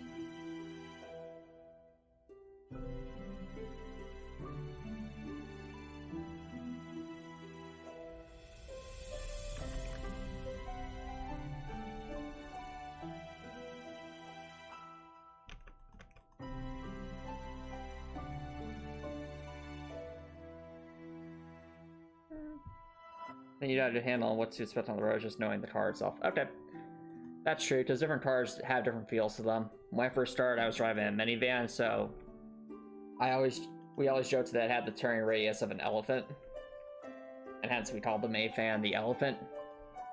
But once the, at some point that car had to be, well, at some point we had another car that I could drive, and that was an old station wagon that my grandparents used to own.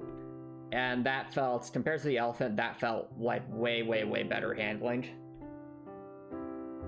But compared to what I currently drive now, it's, yeah, even that now isn't nearly as responsive as my current car. My current car is definitely the most responsive out of all the cars I've driven.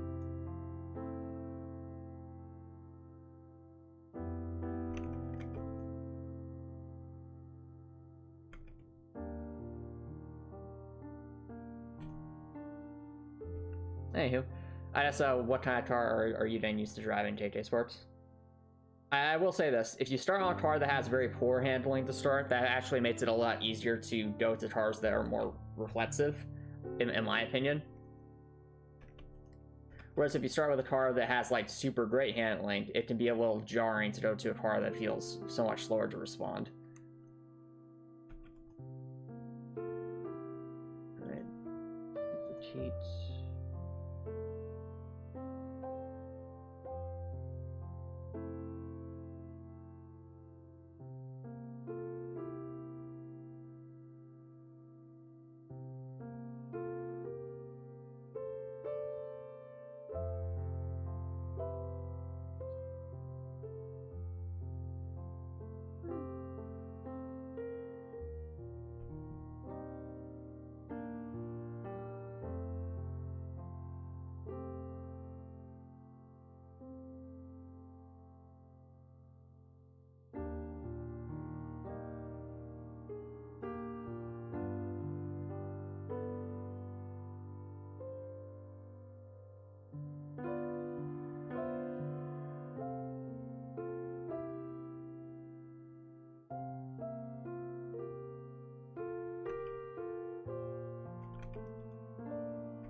So it just worries is that you're nervous about driving. You're supposed to focus on only driving. Well, take these parts. The ways to, that's a natural fear to have. I've had that fear before too, especially when I was first starting driving. The way to overcome that fear of driving is, ironically, to drive more and to drive in places you're not as familiar with driving in. So you can get very used to only taking like the same routes to go to certain places. But if you start to like go onto like side roads you're not used to, or going on the highway more often, both of those can help you start to get more comfortable with being able to drive in a place you're not as familiar with, and that'll make you, that'll help one, reduce those fears over time.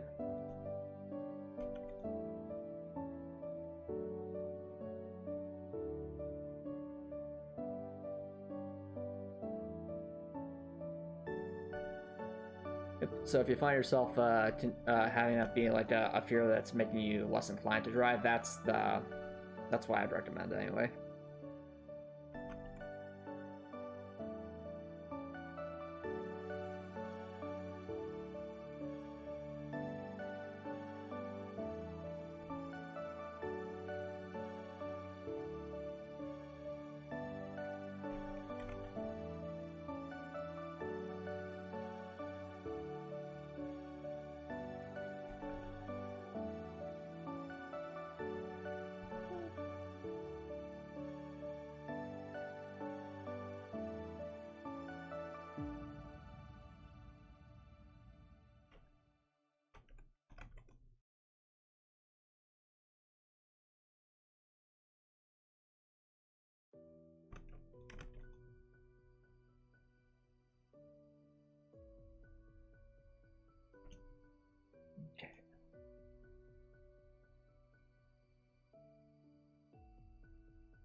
that's one sort of thing, but when you actually live in Florida, you start to realize many of those things are somewhat true, especially when your parents drive and there's a bunch of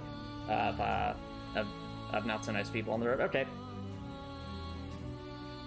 Fair enough, fair enough. KJ Sports. But at the same time, getting used to how to respond to those situations is still an important part of learning how to drive.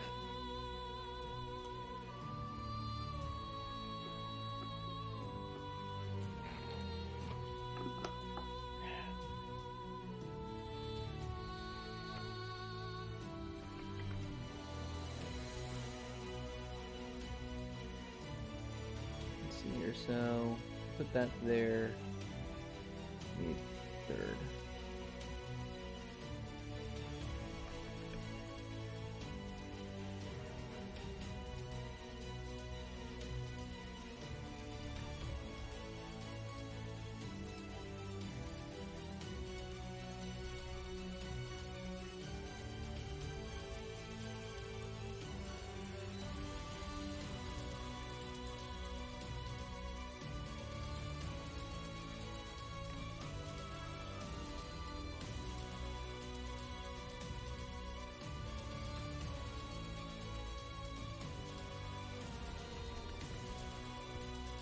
Oh, welcome back, Copper Nicholson.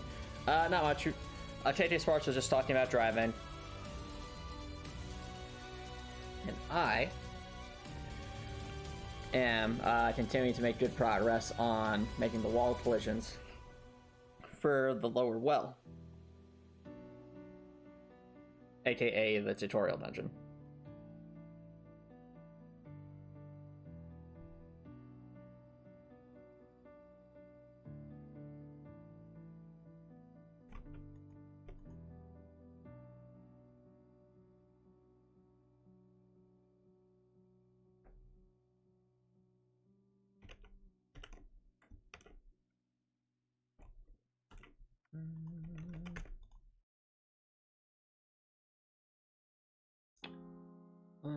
Not quite.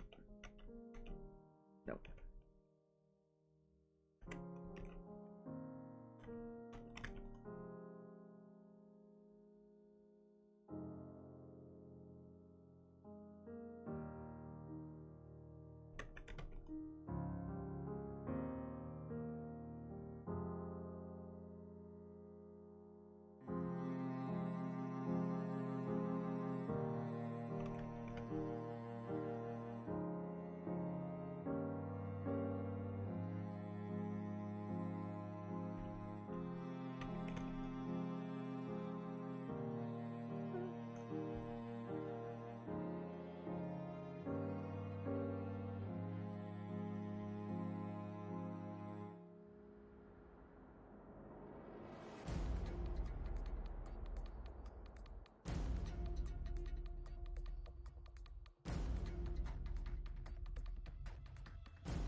Yeah.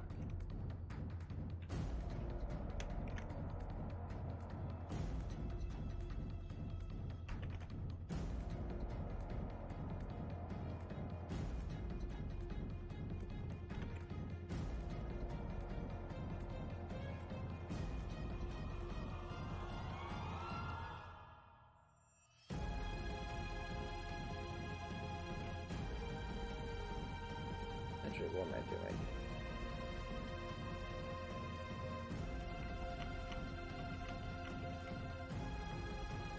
The 5 there.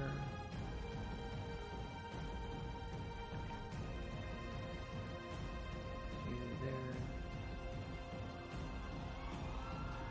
Another 5.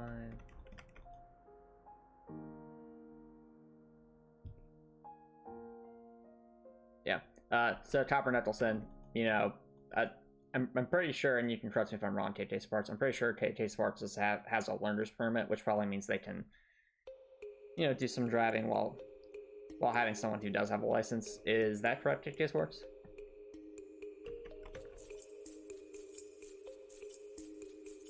Or are you studying to get your permit?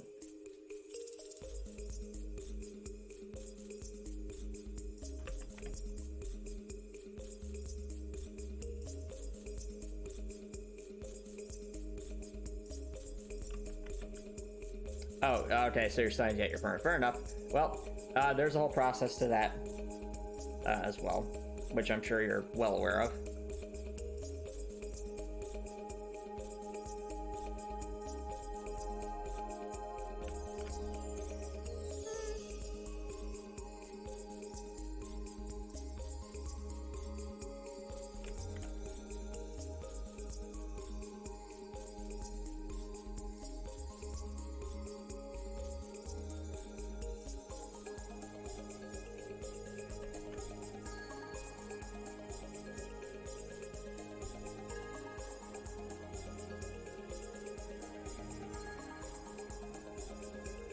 Fair enough, take this part. Well, either way, it's an important thing to work towards for sure.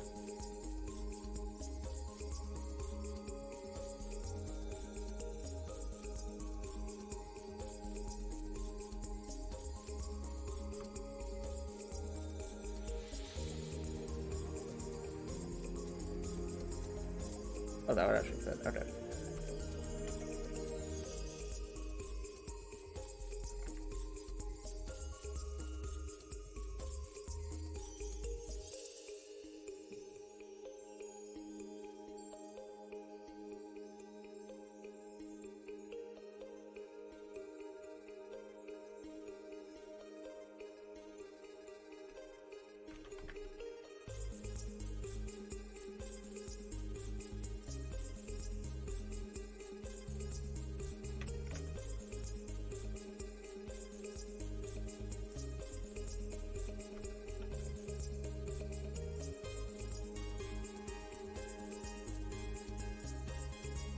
Yep.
You'll get there. You'll get there, KJ Sports. I know it can be overwhelming at first, but I'm sure if you stick with it, you'll get there.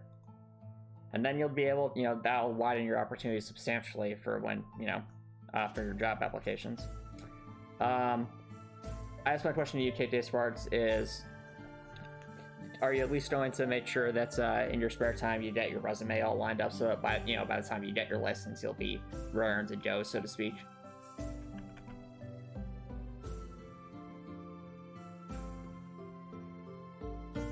Awesome, I'm glad.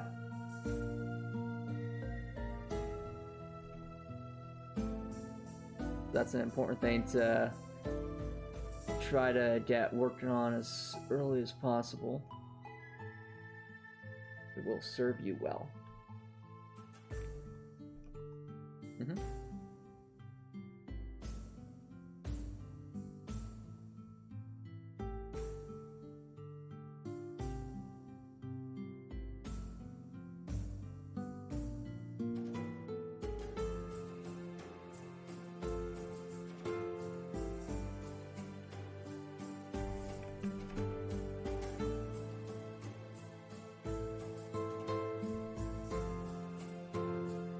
You did not copper Nicholson. What about your familiars?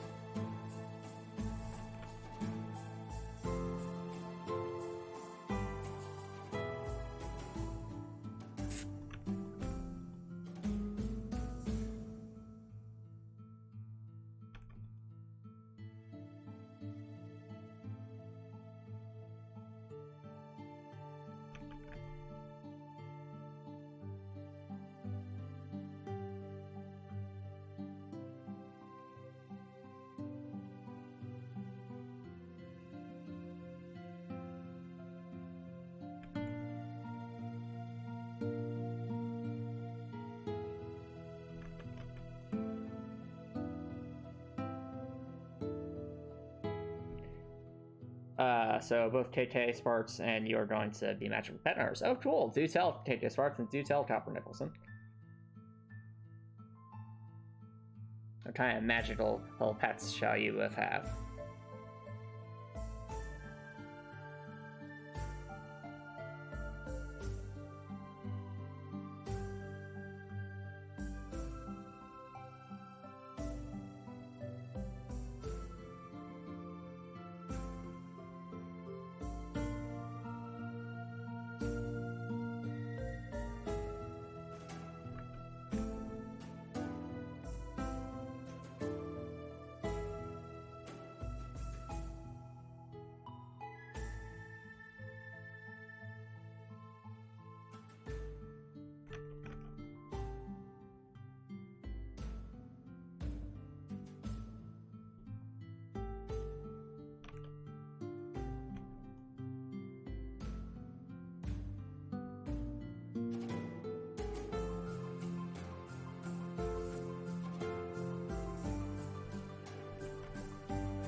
Alright, so Arctic Fox and Silver Fox. Cool. Ah, Raynor. That's a cool name for a fox.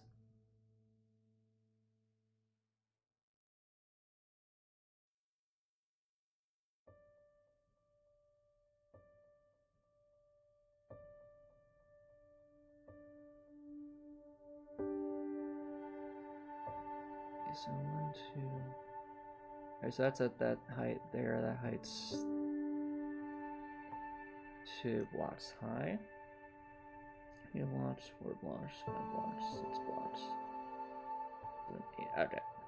So all that should be walkable.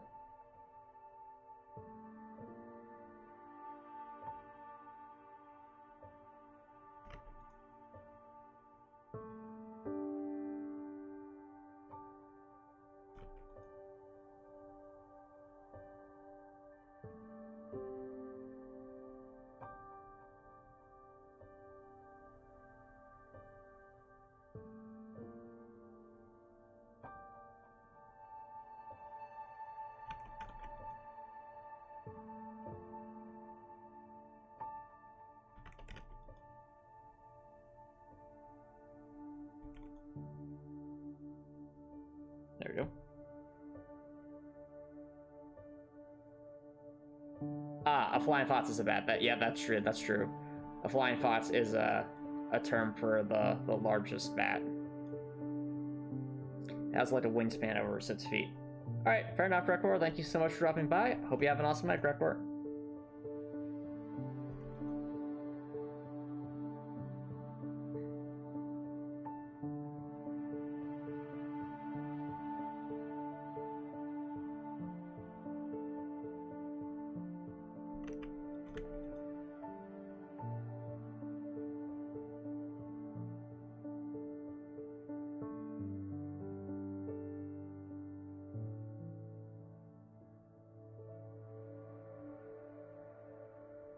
Alright, we are most certainly getting there. It is definitely a process, though.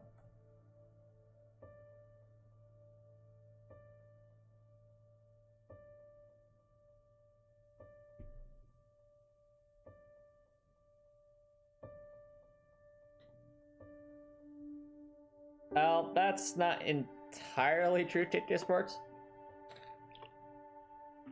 I don't think some rodents don't necessarily eat fruits, and I think a lot of like the largest bats are fruit bats, so they consume fruits. And I think they kind of look like little flying dogs. They're very adorable.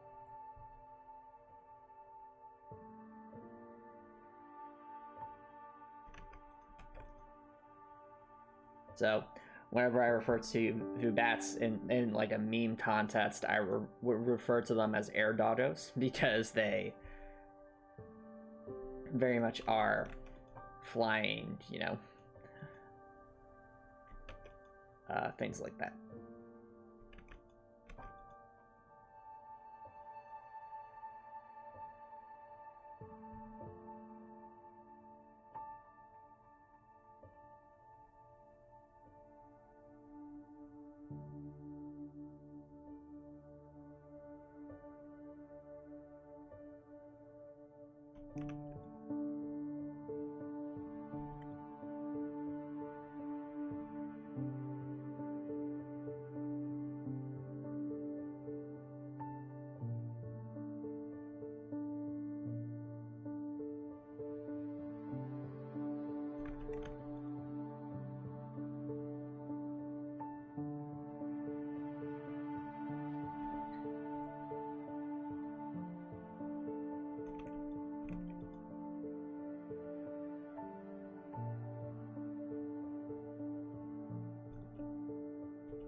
I know that it exists, Topper Nicholson. I've never watched it.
It's its own level.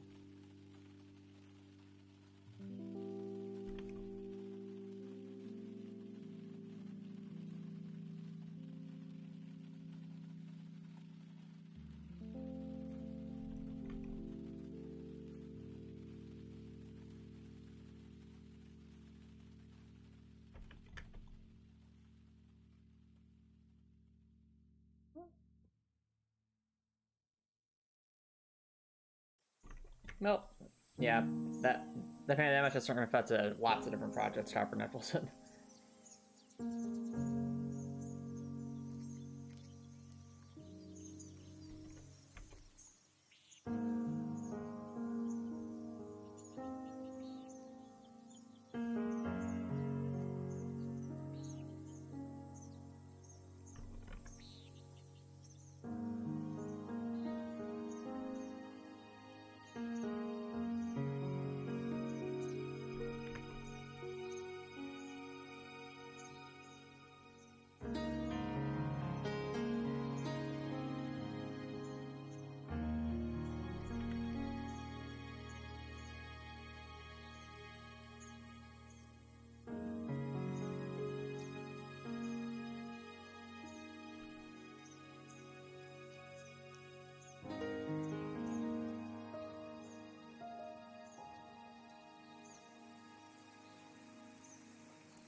Indeed, lots of shows got canceled for, budgetary reasons or other reasons affected by the pandemic.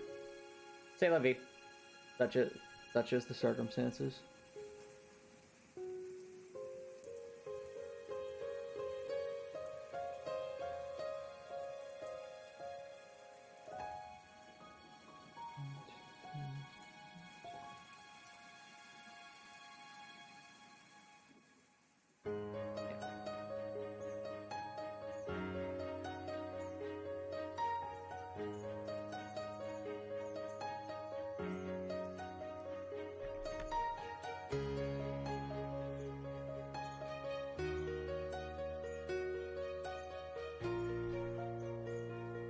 Well, Copper Nicholson, I was saying just in the most general terms. I wasn't saying that's what it was for the specific show. I'm just saying a lot of different shows were cut for that reason.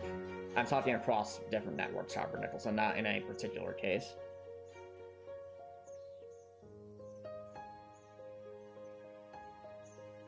All right. Well, do you want to expand upon that, Copper Nicholson?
Are you sure about that, Copper Nicholson? Because I mean, to me at least, it doesn't seem to make a whole lot of sense if you cut something just to not pay taxes on it.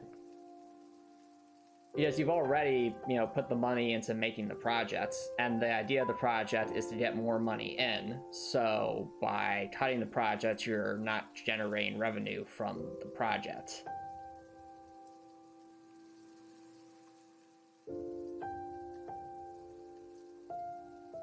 All right, well, Copper Nicholson, that is a...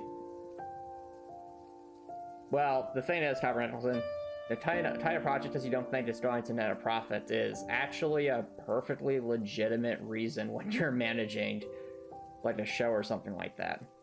It may stink if you're a fan of it, but you can end up in situations where you have a movie that's a net loss. You want that, might otherwise be pretty cool, but things like that. Oh, they did a tax write-off? Okay, fair. All right, fair enough. That's what tip. If it's something like that, then yeah, I see what you're saying, Copper Nicholson. But if it's not like what Spud Tip's pointing out, then I think it's, might be more akin to trying to assess monetary, assess how much one could make off said movie or TV show. Is that always the most accurate thing? No, because these decisions are made by a board of people somewhere that, like you and me, probably have their own biases and things like that.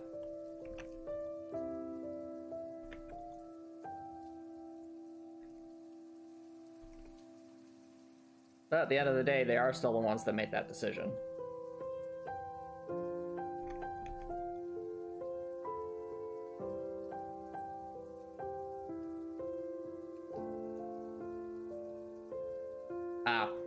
And, that's where you're getting to the situation where it's clearly someone who doesn't agree, someone on higher up who doesn't agree with the show in some sense of the word. Which, that's an incredibly subjective thing.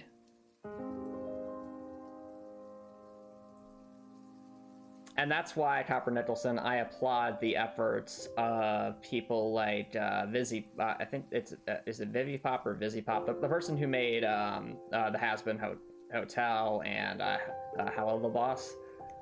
Because what they're essentially doing is it's a fairly new, well, it's not necessarily a novel idea, but to be successful with it, I think they're probably the first or one of the first to be having some success with it, and that's the idea of being an artist, or a group of artists that are independent from a big studio and being, unconstrained. Vivzipop, that's right. Is what makes, besides just being a very awesomely done, satirical cartoon, what makes what makes like Has-Been Hotel so impressive is the fact that it was all, that entire thing was done without like a corporate budget.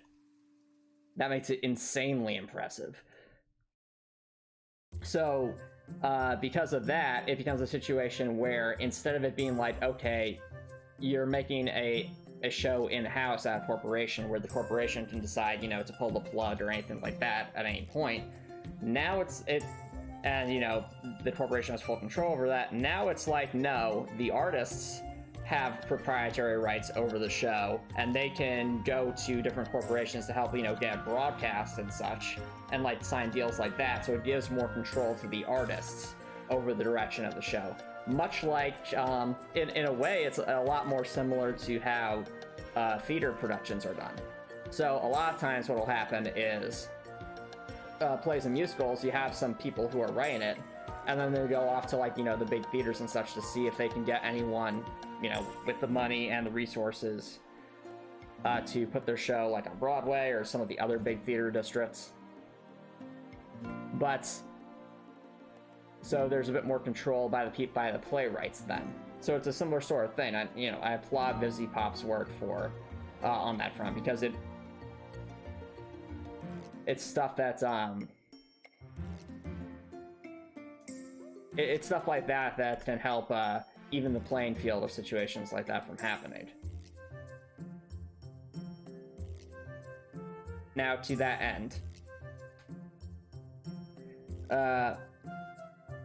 right, but Rooster Teeth is still it's still a smaller company than Warner Brothers.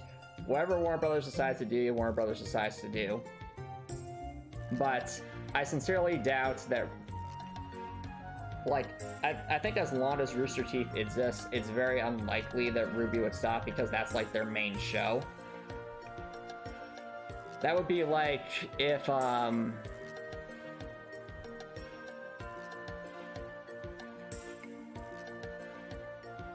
you also have to consider that, like, even if for some reason Warner Brothers decide, you know what, we just don't want RWBY anymore, and for whatever reason Rooster Teeth goes under, there's still, like, goes under, like, monetarily speaking, there's still the, you know, the animation studio in Japan that's working on Ice Queendom. So it's not like they're completely out of options to keep the series going.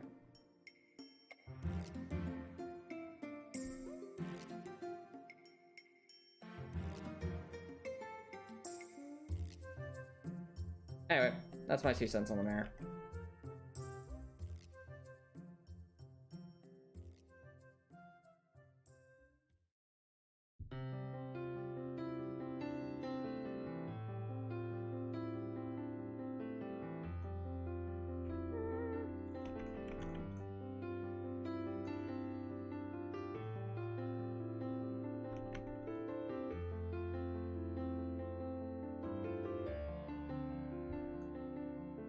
Yeah, it's advocate source. Ice Queendom exists. Precisely.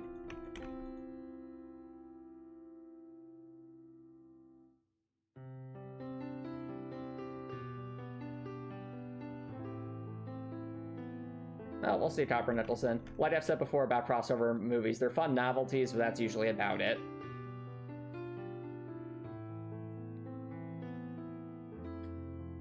So if you know, if that crossover movie gets canceled, will it be sad? Sure. Will I lose much sleep over it? Not really. Because again, at the end of the day, it's just a novelty. It's not the main story.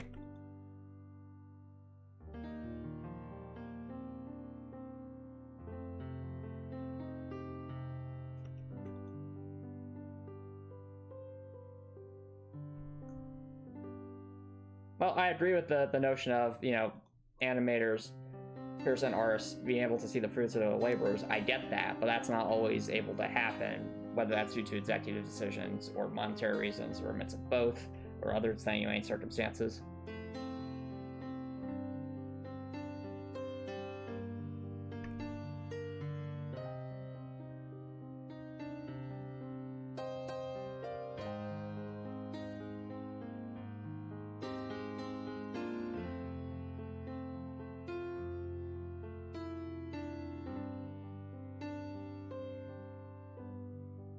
Well, again, that's a matter of opinion, Copper Nicholson.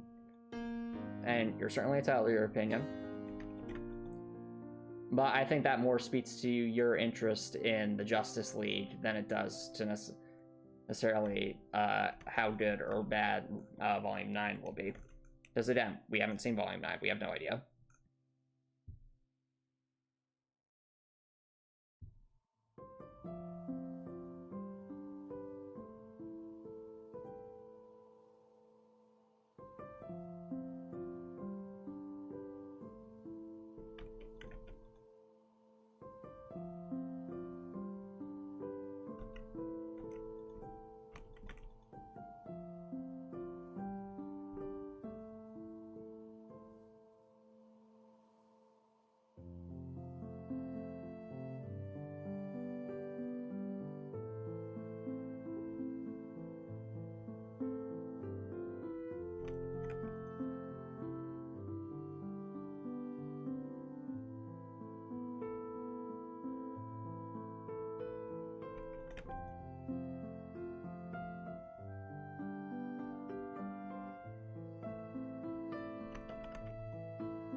Well, Copper Nicholson, I think that certainly plays part into it. Maybe you just don't like the. All right, explain your reasoning then for why I think Volume 9 might not be necessarily good. because I get that's in a very different setting. But again, I'm not going to pass judgment on a work without seeing it outright.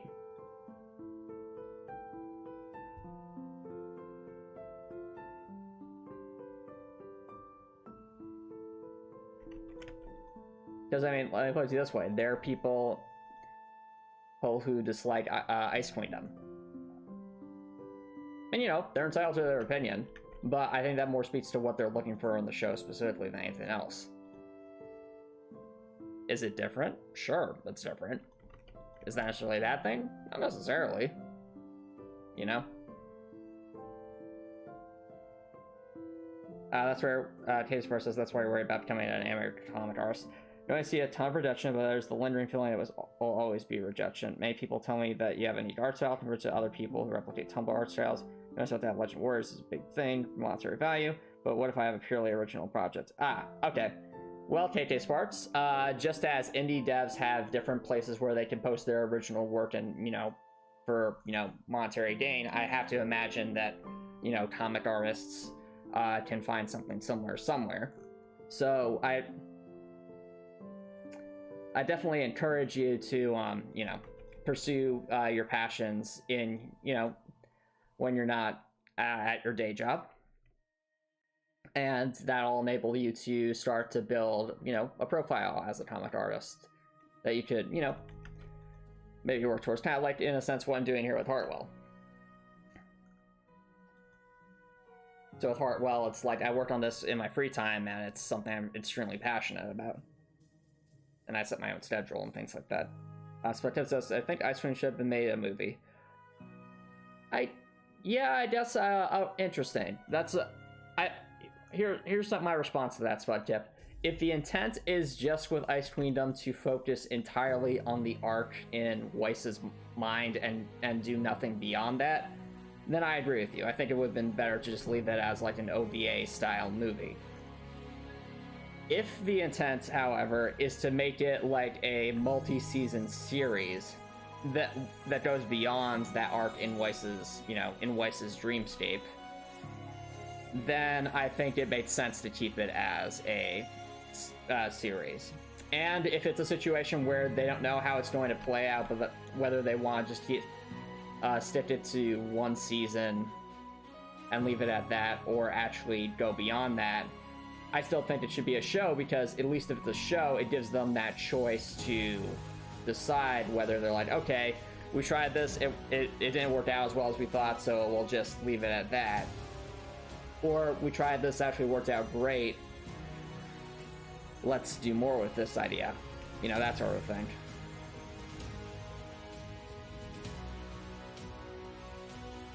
Yeah, exactly. It just works. So, a tip I genuinely give, like, aspiring game designers, like, sometimes I get questions like, Antomicx, I want to get into game development, but I don't know what I should pursue in college for that, or what path to take.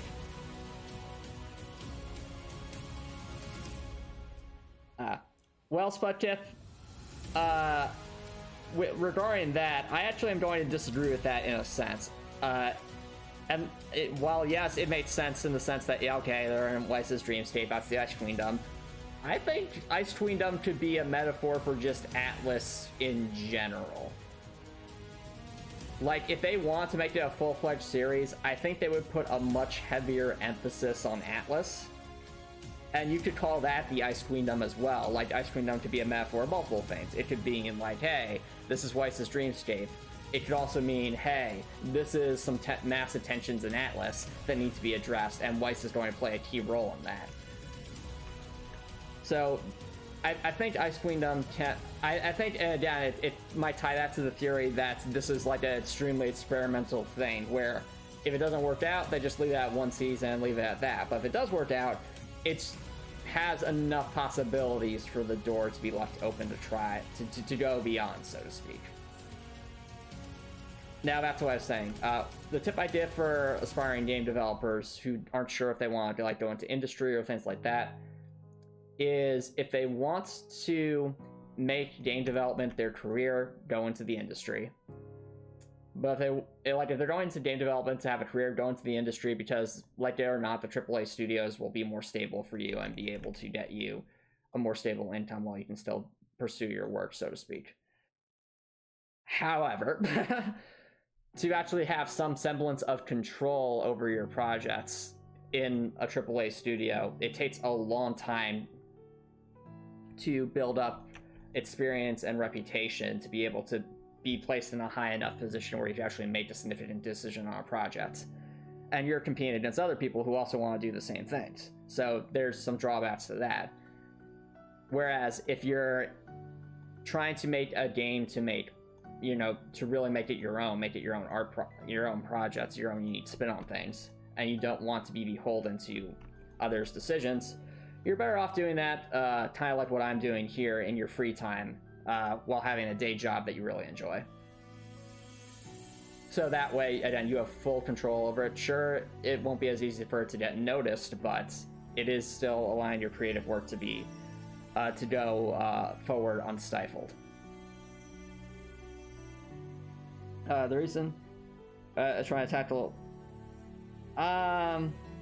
let's see. Yeah, Atlas Arc has been to the point where they start. So Copper Nicholson, saying something is divisive doesn't necessarily mean it's a bad thing. I personally think Volume 7 and 8 are probably among the best volumes Ruby has ever had, and that ties into its world building and things of that nature. So I think you're thinking, if they do a sequel season, they'll probably give us a different side of the true. That's a fair point. If they don't want to focus heavily on Atlas, they could easily do that. Just like, how like Pokemon has like XY, XYZ, and all that stuff. To overreach in terms of what type of story they want to tell. It's like how simultaneously... no, I don't really think so, Copper Nicholson. I think the underlying themes of Ruby have always kind of been there. It's just it's never been very well expounded upon in the past because it was so focused solely on just having cool action scenes, so to speak, and not really fleshing out any long-term sorts of stories. Whereas with the Atlas arc, I think for the first time in the entire series, they really did try. And was the ending to Volume 8 divisive? Absolutely. But if I were to just pick any volume at random to watch, I think Volume 7 is by far the most well-constructed volume of any season of Ruby.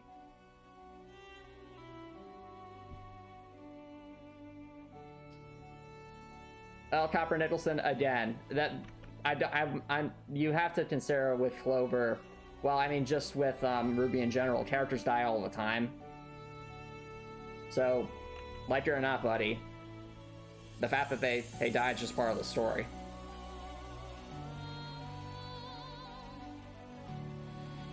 Does it stink? Sure. That's what they decided for the story.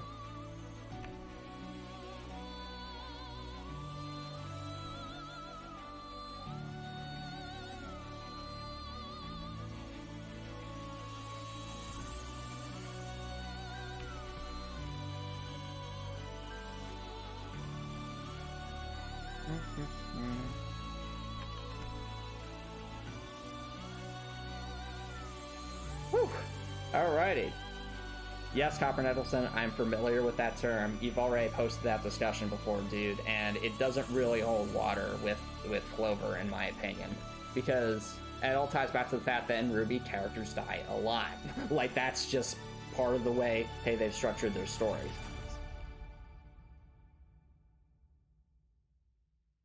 So what I would say with Clover is it's disappointing that he wasn't around for longer to, really explore that. But at the end of the day, it still does line up with what's been done in the past in Ruby's show. Like, if it were a situation where, like, Clover was the rare section of a character being killed off, then I'd agree with you. But it's not. Like, characters have died a lot in Ruby.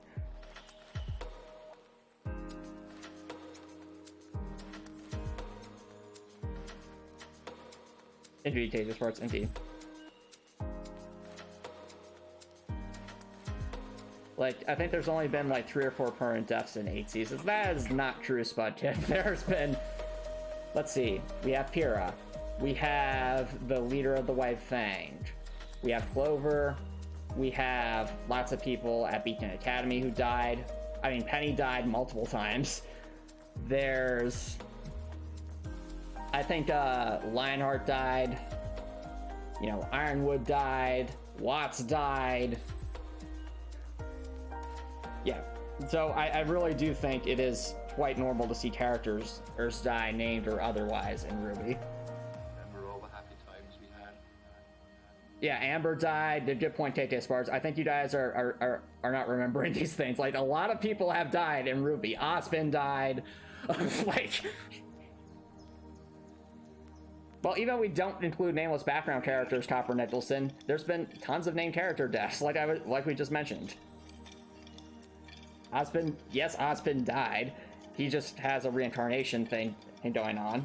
So, okay, the previous host of Ospin died, Spudkid. Is that fair to say? Remember all the happy Like, if Oster were to die, obviously Ospin would have another host, but, you know, the character Oster would still be dead. So whoever was hosting Ospin previously is most certainly dead. So that is a permanent death for whoever that professor was. very much alike. Pyrrha's dead. Penny died multiple times. Amber died. I could go on, but the All right, multiple of the Aesops are dead. I'll tell you the truth.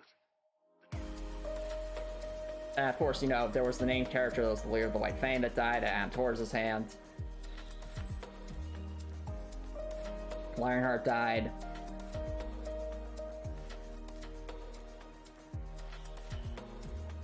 Perhaps split tip, perhaps. But my point is, once you get past more like 2 or 3 characters across multiple seasons dying, I think you can say that dying's fairly common in a show at that point. If you want an example of a show where dying isn't very common, but it certainly plays but it also leads to greater impacts to deaths or supposed deaths when they do happen, that'd be Amphibia. So Amphibia, at the end of every season, basically some character almost dies. Or I guess in the case of one of the seasons, the character does die, but they also kind of get brought back. And I'll leave it at that. All right, well, Copper Nicholson, that's a different storytelling problem. I agree with you that I wish they had done more with that character. But at the end of the day, it was still a named character. It still had some purpose in the plot. And it's still a named character that, you know, not a background character that died.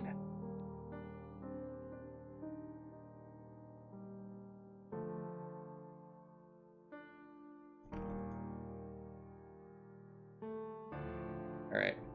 But anyway, I think this is actually a decent spot to take our next break, so don't worry, guys. I'll be right back.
All right, chat. Welcome back, everybody.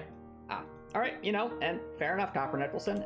And you have every right to be irked about that. Like, it's having male LGBT representation, or having even the inkling of that in that show. I can understand the strong desire of getting a glimpse of them wanting that to stay there. I get that. That's kind of like how. For me, seeing a character that is stated to be on the autistic spectrum in a show in a meaningful way, that means a lot to me. And I would certainly hate to see a character like that sidelined, or demoted in a sense to not being as relevant after being introduced. I doubt that. Now, regarding, saying, Ruby being praised for LGBT representation, but still being irked by, the lack of male LGBT representation, you have to consider that Ruby is among there's still massive amounts of movies and such that have zero LGBT representation.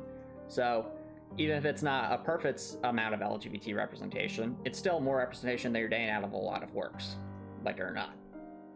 And that just goes back to the history of art. Anyway.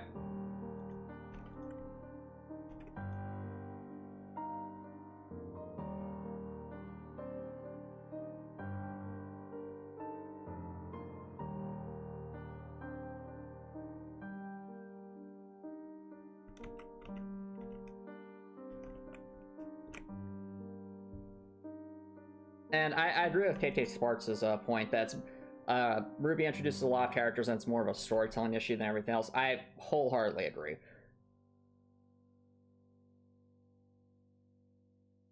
Yeah, especially the earlier seasons of Ruby, they have a really bad habit of introducing characters that seem cool or interesting and then doing absolutely nothing with them and they're one-off things. That, in my mind, is a huge mistake from a writer's perspective.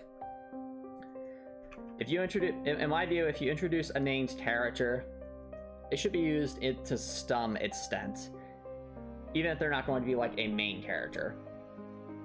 They shouldn't just be a one-off thing you see for 5 seconds and then they're done. They have no character development whatsoever, no changes whatsoever.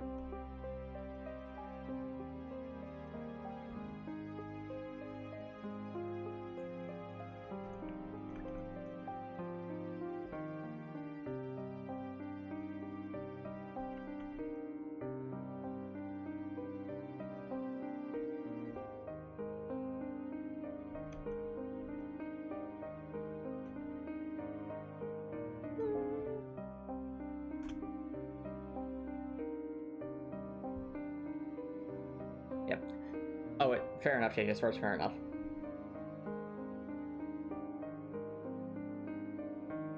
Yeah.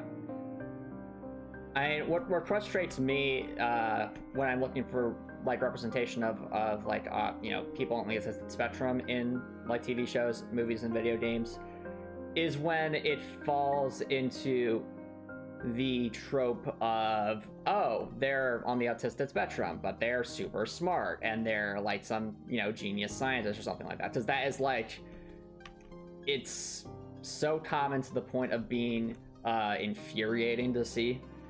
It's not that I don't like smart, capable characters and science characters. I do.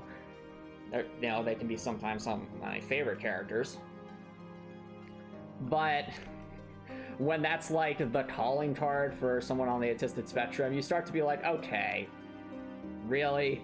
You couldn't have gone beyond the stereotype. Yeah. That's also true, KJ Sports. I guess that's the same thing. It's your pet peeve when you see that, and that's kind of my pet peeve. Hence why it was important for me when writing Dorothy Heartwell.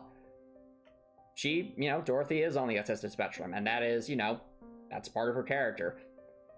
But the thing about it is Dorothy is not a scientist. I mean, she's not a scientist unless you consider social science a science, but that certainly doesn't fit within the norm for that, for that style of character.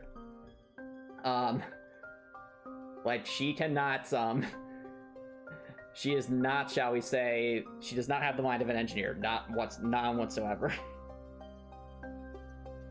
It's just that you're not someone who is strictly aromantic, and you're happy to see arrow races get reps. Fair enough, take this first. Blank toy is also something an issue. Yep. I asked how predators are harvesting swine so they can steal. What are you... Was that really a plotline of one of the Predator movies? Because I have not seen the Predator movie, so I wouldn't know.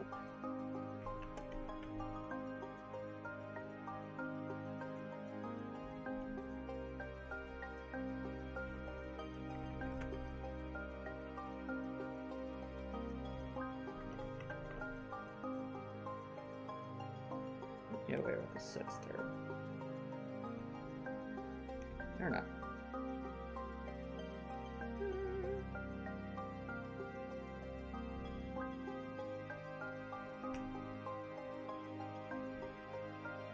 A soldier has to save his son from... Okay. Okay. Alright, sounds like a strange premise for a movie then.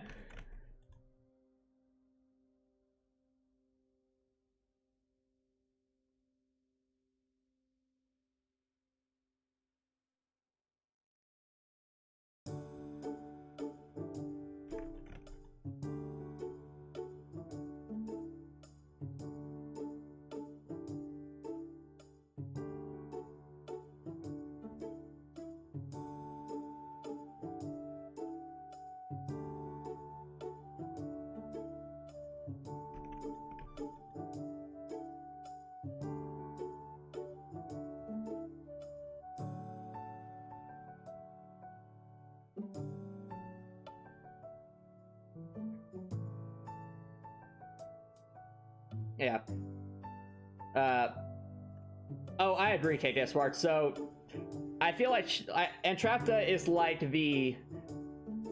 Entrapta is like the gold standard of a character on the autistic spectrum. Like, yes, okay, she's the smart scientist, but they actually address aspects of her being on the autistic spectrum. They're very specific to, you know, in subtle ways. Things like touch sensitivity and things like that. But more importantly, what I like about Entrapta is they show that she can have normal, like, interactions with people even if she's on the spectrum. So, like, I think, you know, her relationship with Hordak is very important because it shows that, hey, you can be autistic and still have romantic relationships. That's an important thing to show.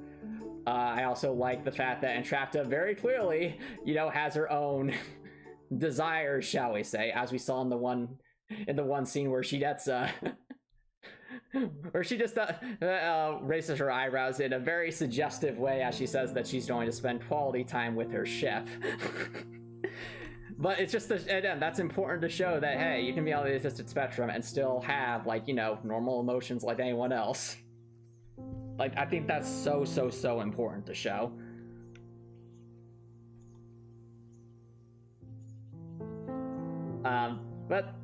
But yeah, it's like, because like a lot of autistic characters are written to be like so one note when it comes to social interactions that they don't really do anything beyond making some friends. It's more treated like an excuse for the behaviors, like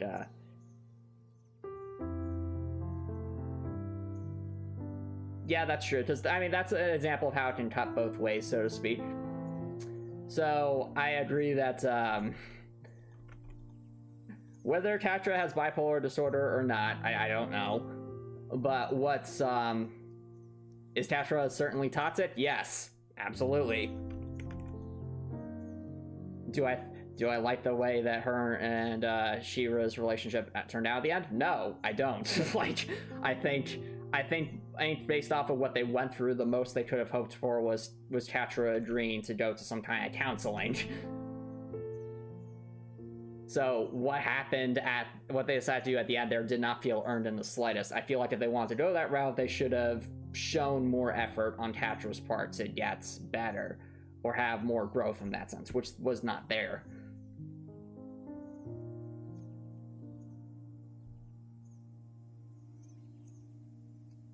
Yes, Copper Nicholson. Oh, I was saying, what I was saying, KJ Sparks, is I wasn't sure if it was BPD or not. you'd have to let me know what the creators decide on that one. All I was saying is, whether it's BPD or not, that's no excuse for... That's not a excuse to saying, okay, well, just because they have this one condition, sure, it was toxic, but it's okay because they have this one condition. No, it's not. Like, they have to... they have to prove that they are ready for that kind of commitment.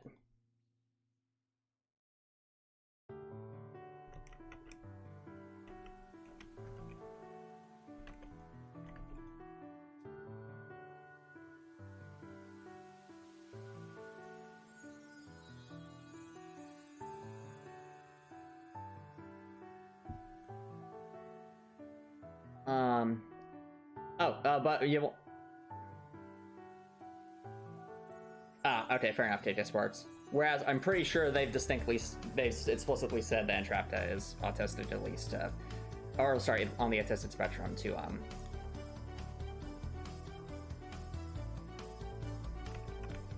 at least I'm pretty sure.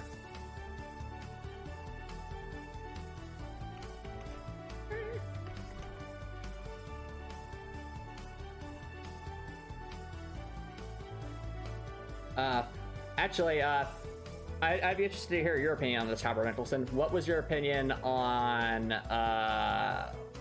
Bo's dads? Do you think they were good representation of a, you know, of an all-male couple? Or do you think that, like, perhaps there might be, they could have been better?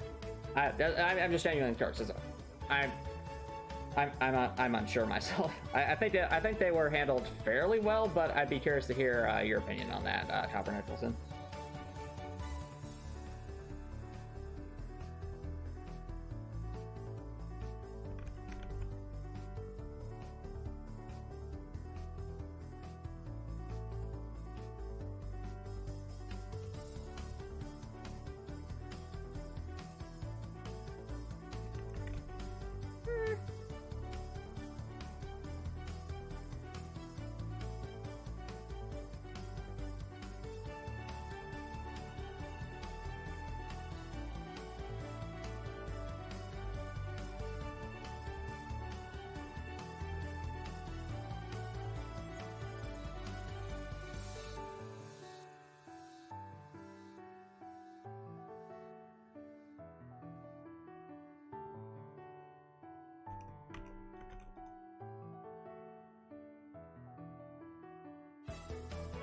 Now, have I've seen or heard Dead End Paranormal Park? I have not, KJ Sports. What's that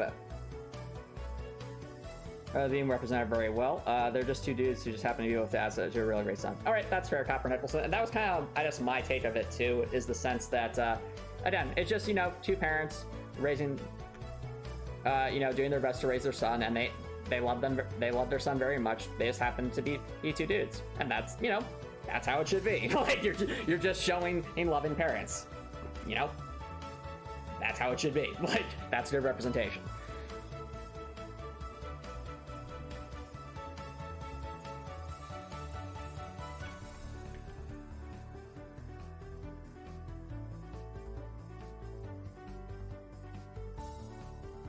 Okey-doke.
Alright, Copper Nicholson says, what you really like is how how Bo's dads in the She-Ra remake were portrayed as caring and concerned, but at the same time weren't reduced to stereotypical, thank you, Copper Nicholson, thank you. Well said. Well said. It's just that they were shown as caring and concerned, but not being stereotypes. That's so important. I see Cactus Parts, I see.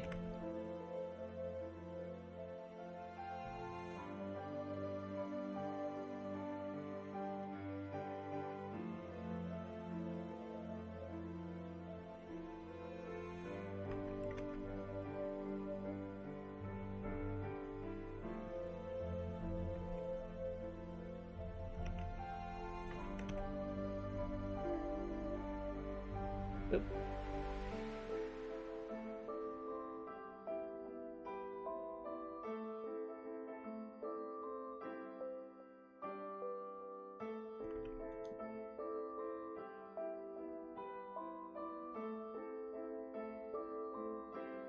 Haven't watched that Copper Nicholson, but I've heard is very good.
I see Copper Nicholson, I see. Okay.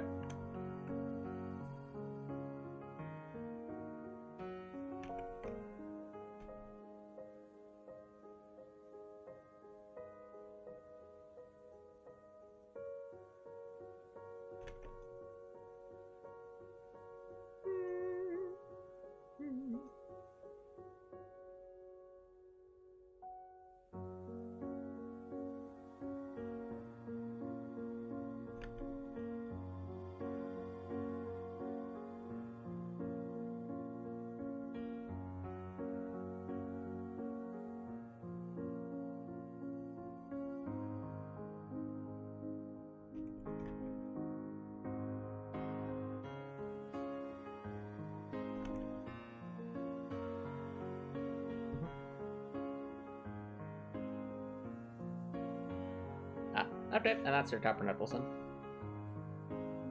As that kind of reminds me of I forgot the name of the character, but like the general from the Dragon Prince who was deaf. Like, that was, I think, fantastic representation. Because the thing about being a general is you have to have excellent communication skills. So to portray, you know, a very strong, capable communicator and well-respected character as being deaf, I think is also very good representation.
Yeah, it's been a while since I've seen the Dragon Prince too. Dragon Prince as well. It's an excellent show though. I think they're doing another like season or something, which I was really surprised to hear about. Because it definitely felt like, you know, the ending of the third season felt a bit, you know, rushed, because they were like, okay, we need to, you know, we need to wrap this up so that we can. Well, actually, it was the third season or so. I don't remember. It's been so long. Point is, the end of the season before the one that's coming up felt very, very rushed. Like they could have gotten to that point better if they had more time to build it up. But I digress.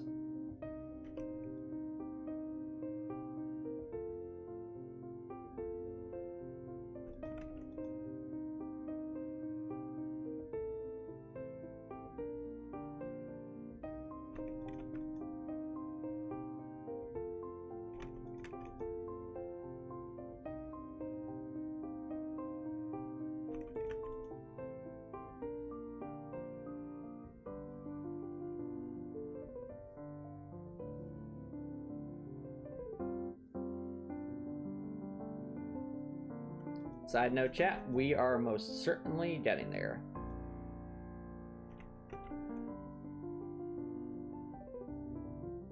In terms of building this level. Even if you don't like the person, you should be respectful to how they identify. True, Kate, this part's true. Agreed.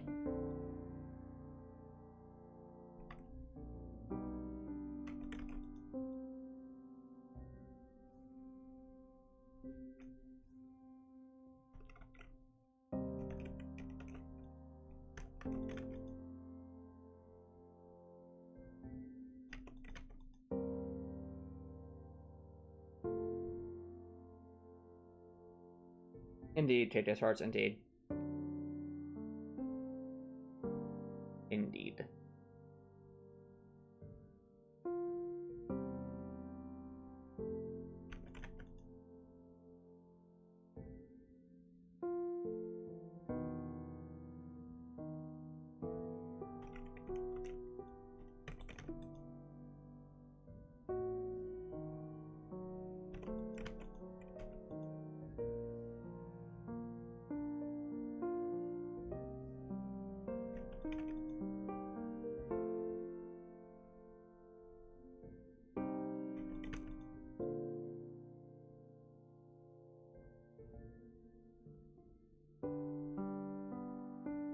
Alright.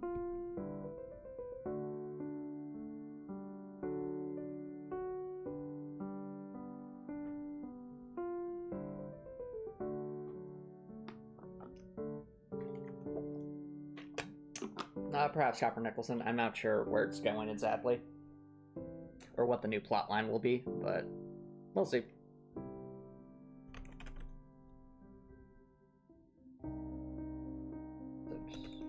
We need a 6 by 1. 6 by 1. There we go. Or reunited for the first time. Perhaps. Perhaps. If anything, I feel like it would be like Caleb and his brother who would be separated, not necessarily the other two, but whatever. Since, you know, one of them has to be the new monarch, whereas the others might be able to go do their, you know, do their own exploring and discovery.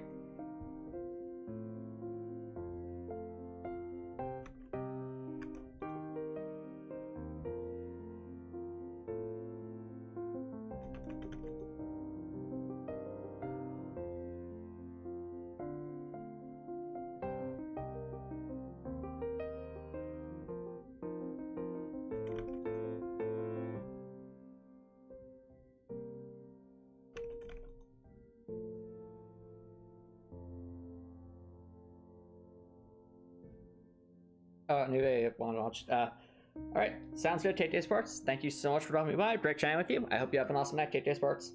Enjoy the video.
I sincerely doubt that, Copper Nicholson.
Not sure their silent language will.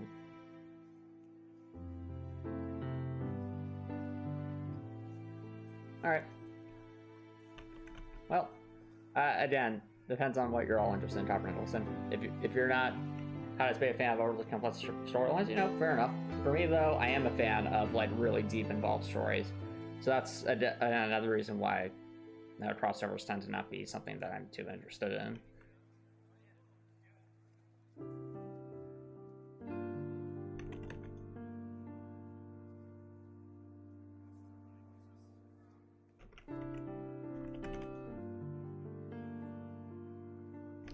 Well, I should clarify. So crossover like TV shows and movies, I'm not too interested in them.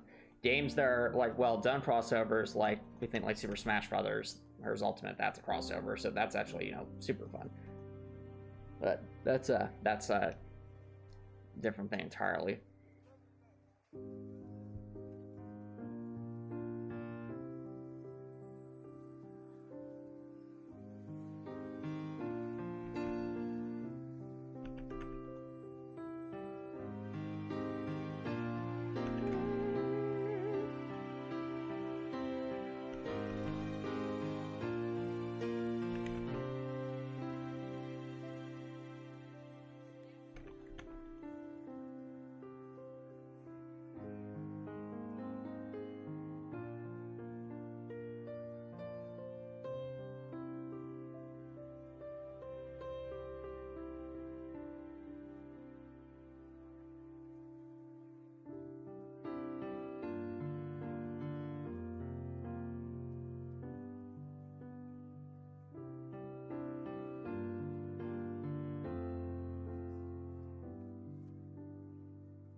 Yep, fair enough, Copper Nicholson, fair enough.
Oh, what's that, Dr. Nicholson? What'd you realize?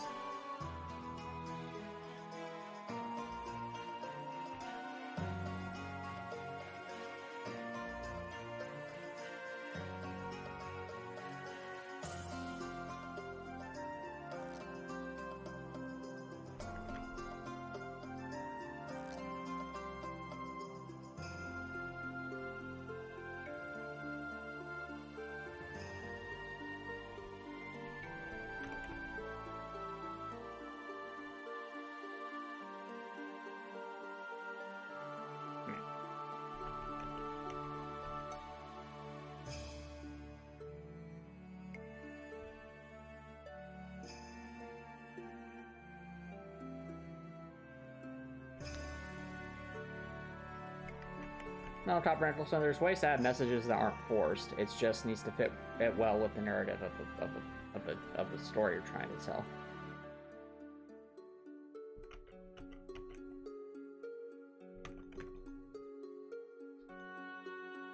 By the way, it's a crossover movie. I think they're just meant to be for fun and usually not much more.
Well, Copper Knuckles, no, staying late. You could just go to bed, you know.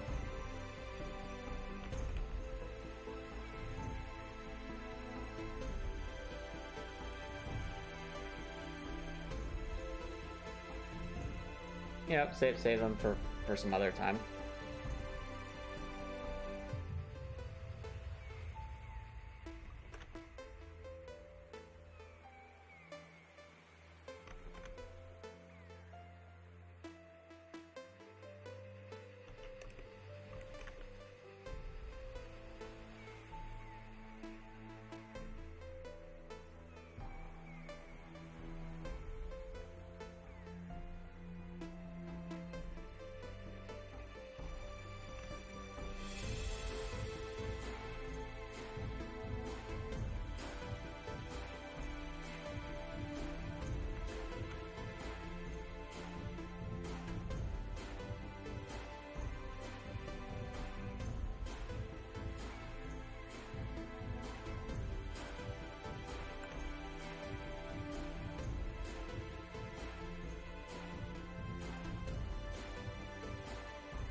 Anyway. Alright, well, do what makes sense for you then, Copper Nicholson. I just point out that, it's, day and later at night.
No, it won't, Copper Nicholson.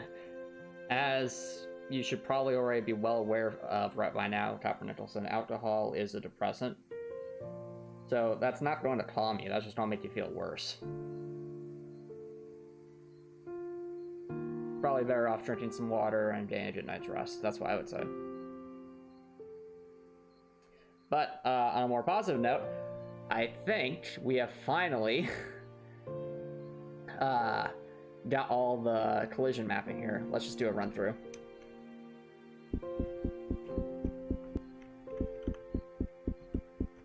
Alright, that's good. I think we'll want to start from the center moving outwards. This is very much this is a large section.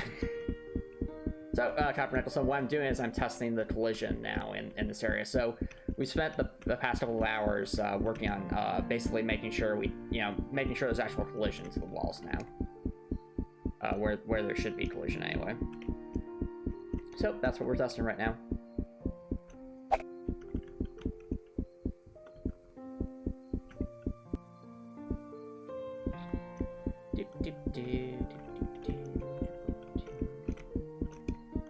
This is always the most exciting part, because after, all those hours of work, you can finally start to see the game you're making start to come together here, so now we're actually seeing, like, the paths that will be used.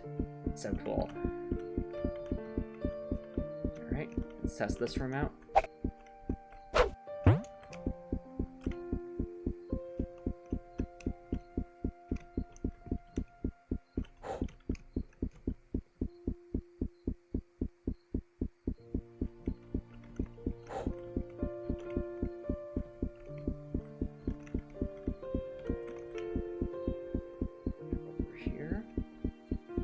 This section out.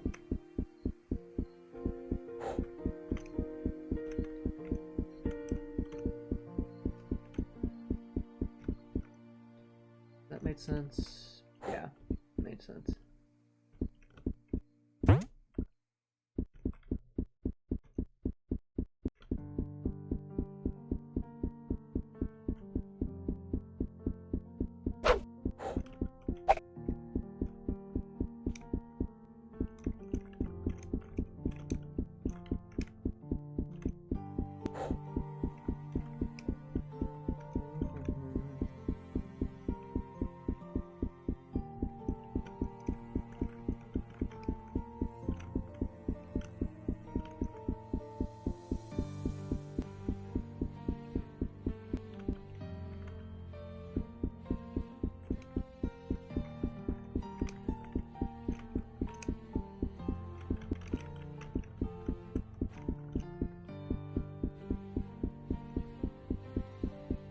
I do not Copper Nicholson. I think I've already stated that I don't play it. But hey, I've heard it's a good game though. I've heard it's doing really well.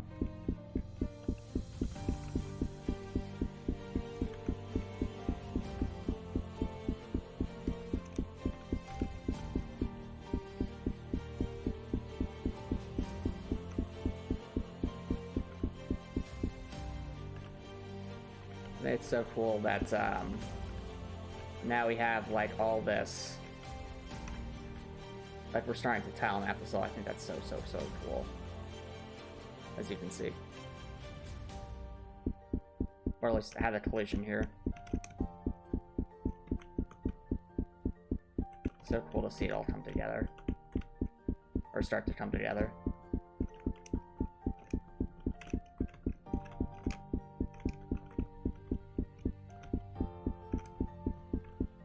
Well, hey. It's cool to see other, I guess, Smash, you know, games similar to Smash come out of good quality, so that's good.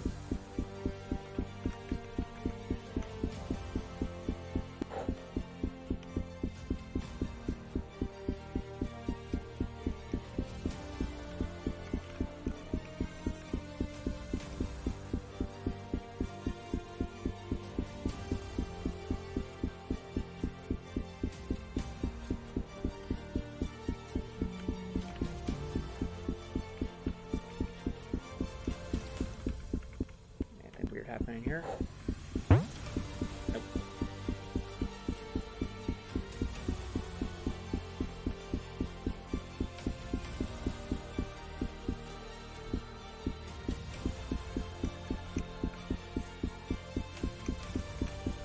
I'm not sure if it's necessarily that Smash will get to the throne, Copper Nicholson. It's more so that Smash Brothers will have competition, and that, you know, Smash Brothers had its time in the sun, and now it's, you know, now people will go to a new game just for the sake of, you know, wanting another new game of high quality in a similar format.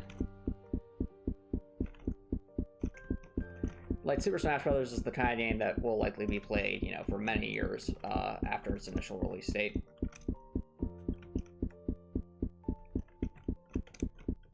That's all well and good.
True.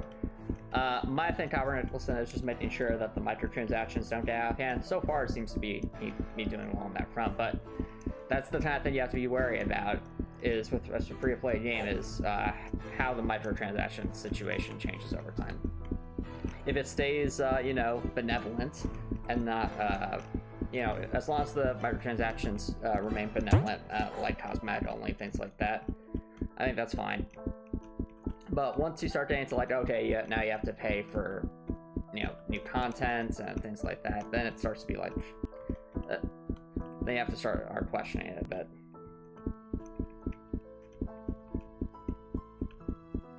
Yep, fair point. Whereas, you know, multiverses would be more so for people who really like, you know, cartoons and different other Warner Brothers content. That's all well and good. I think they can both be really cool games on their own.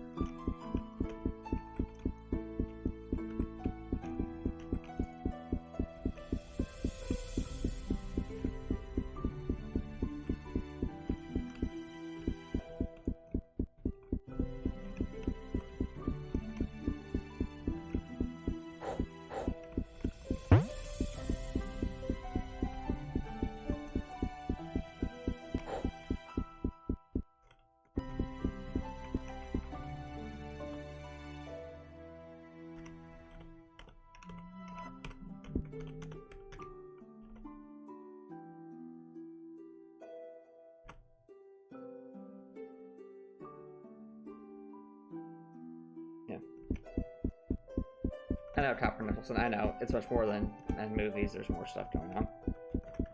You're right, you're right.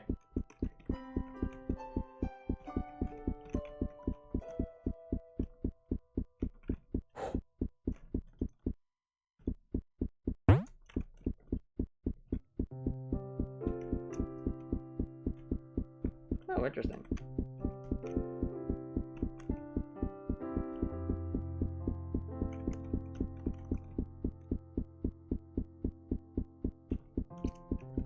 Alright, I think that's every section.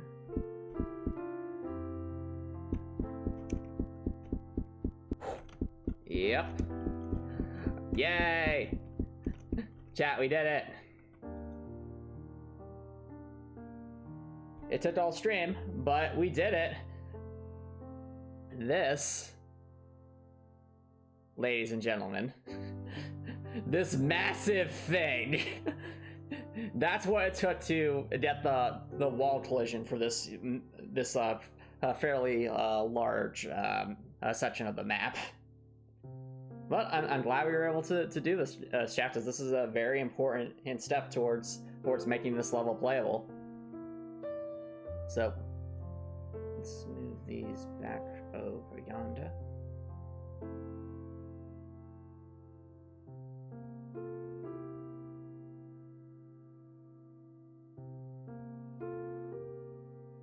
Cool. So cool. All right. I think this will probably be a good spot for us to wrap things up. So, if you're watching this on Twitch, feel free to stick around for a raid. But if you're watching this on YouTube and you like what you saw, please consider subscribing on YouTube. It's free to subscribe on YouTube. You can always change your mind later, and it's a great way to show support. If you're watching on YouTube, I hope you have an awesome night.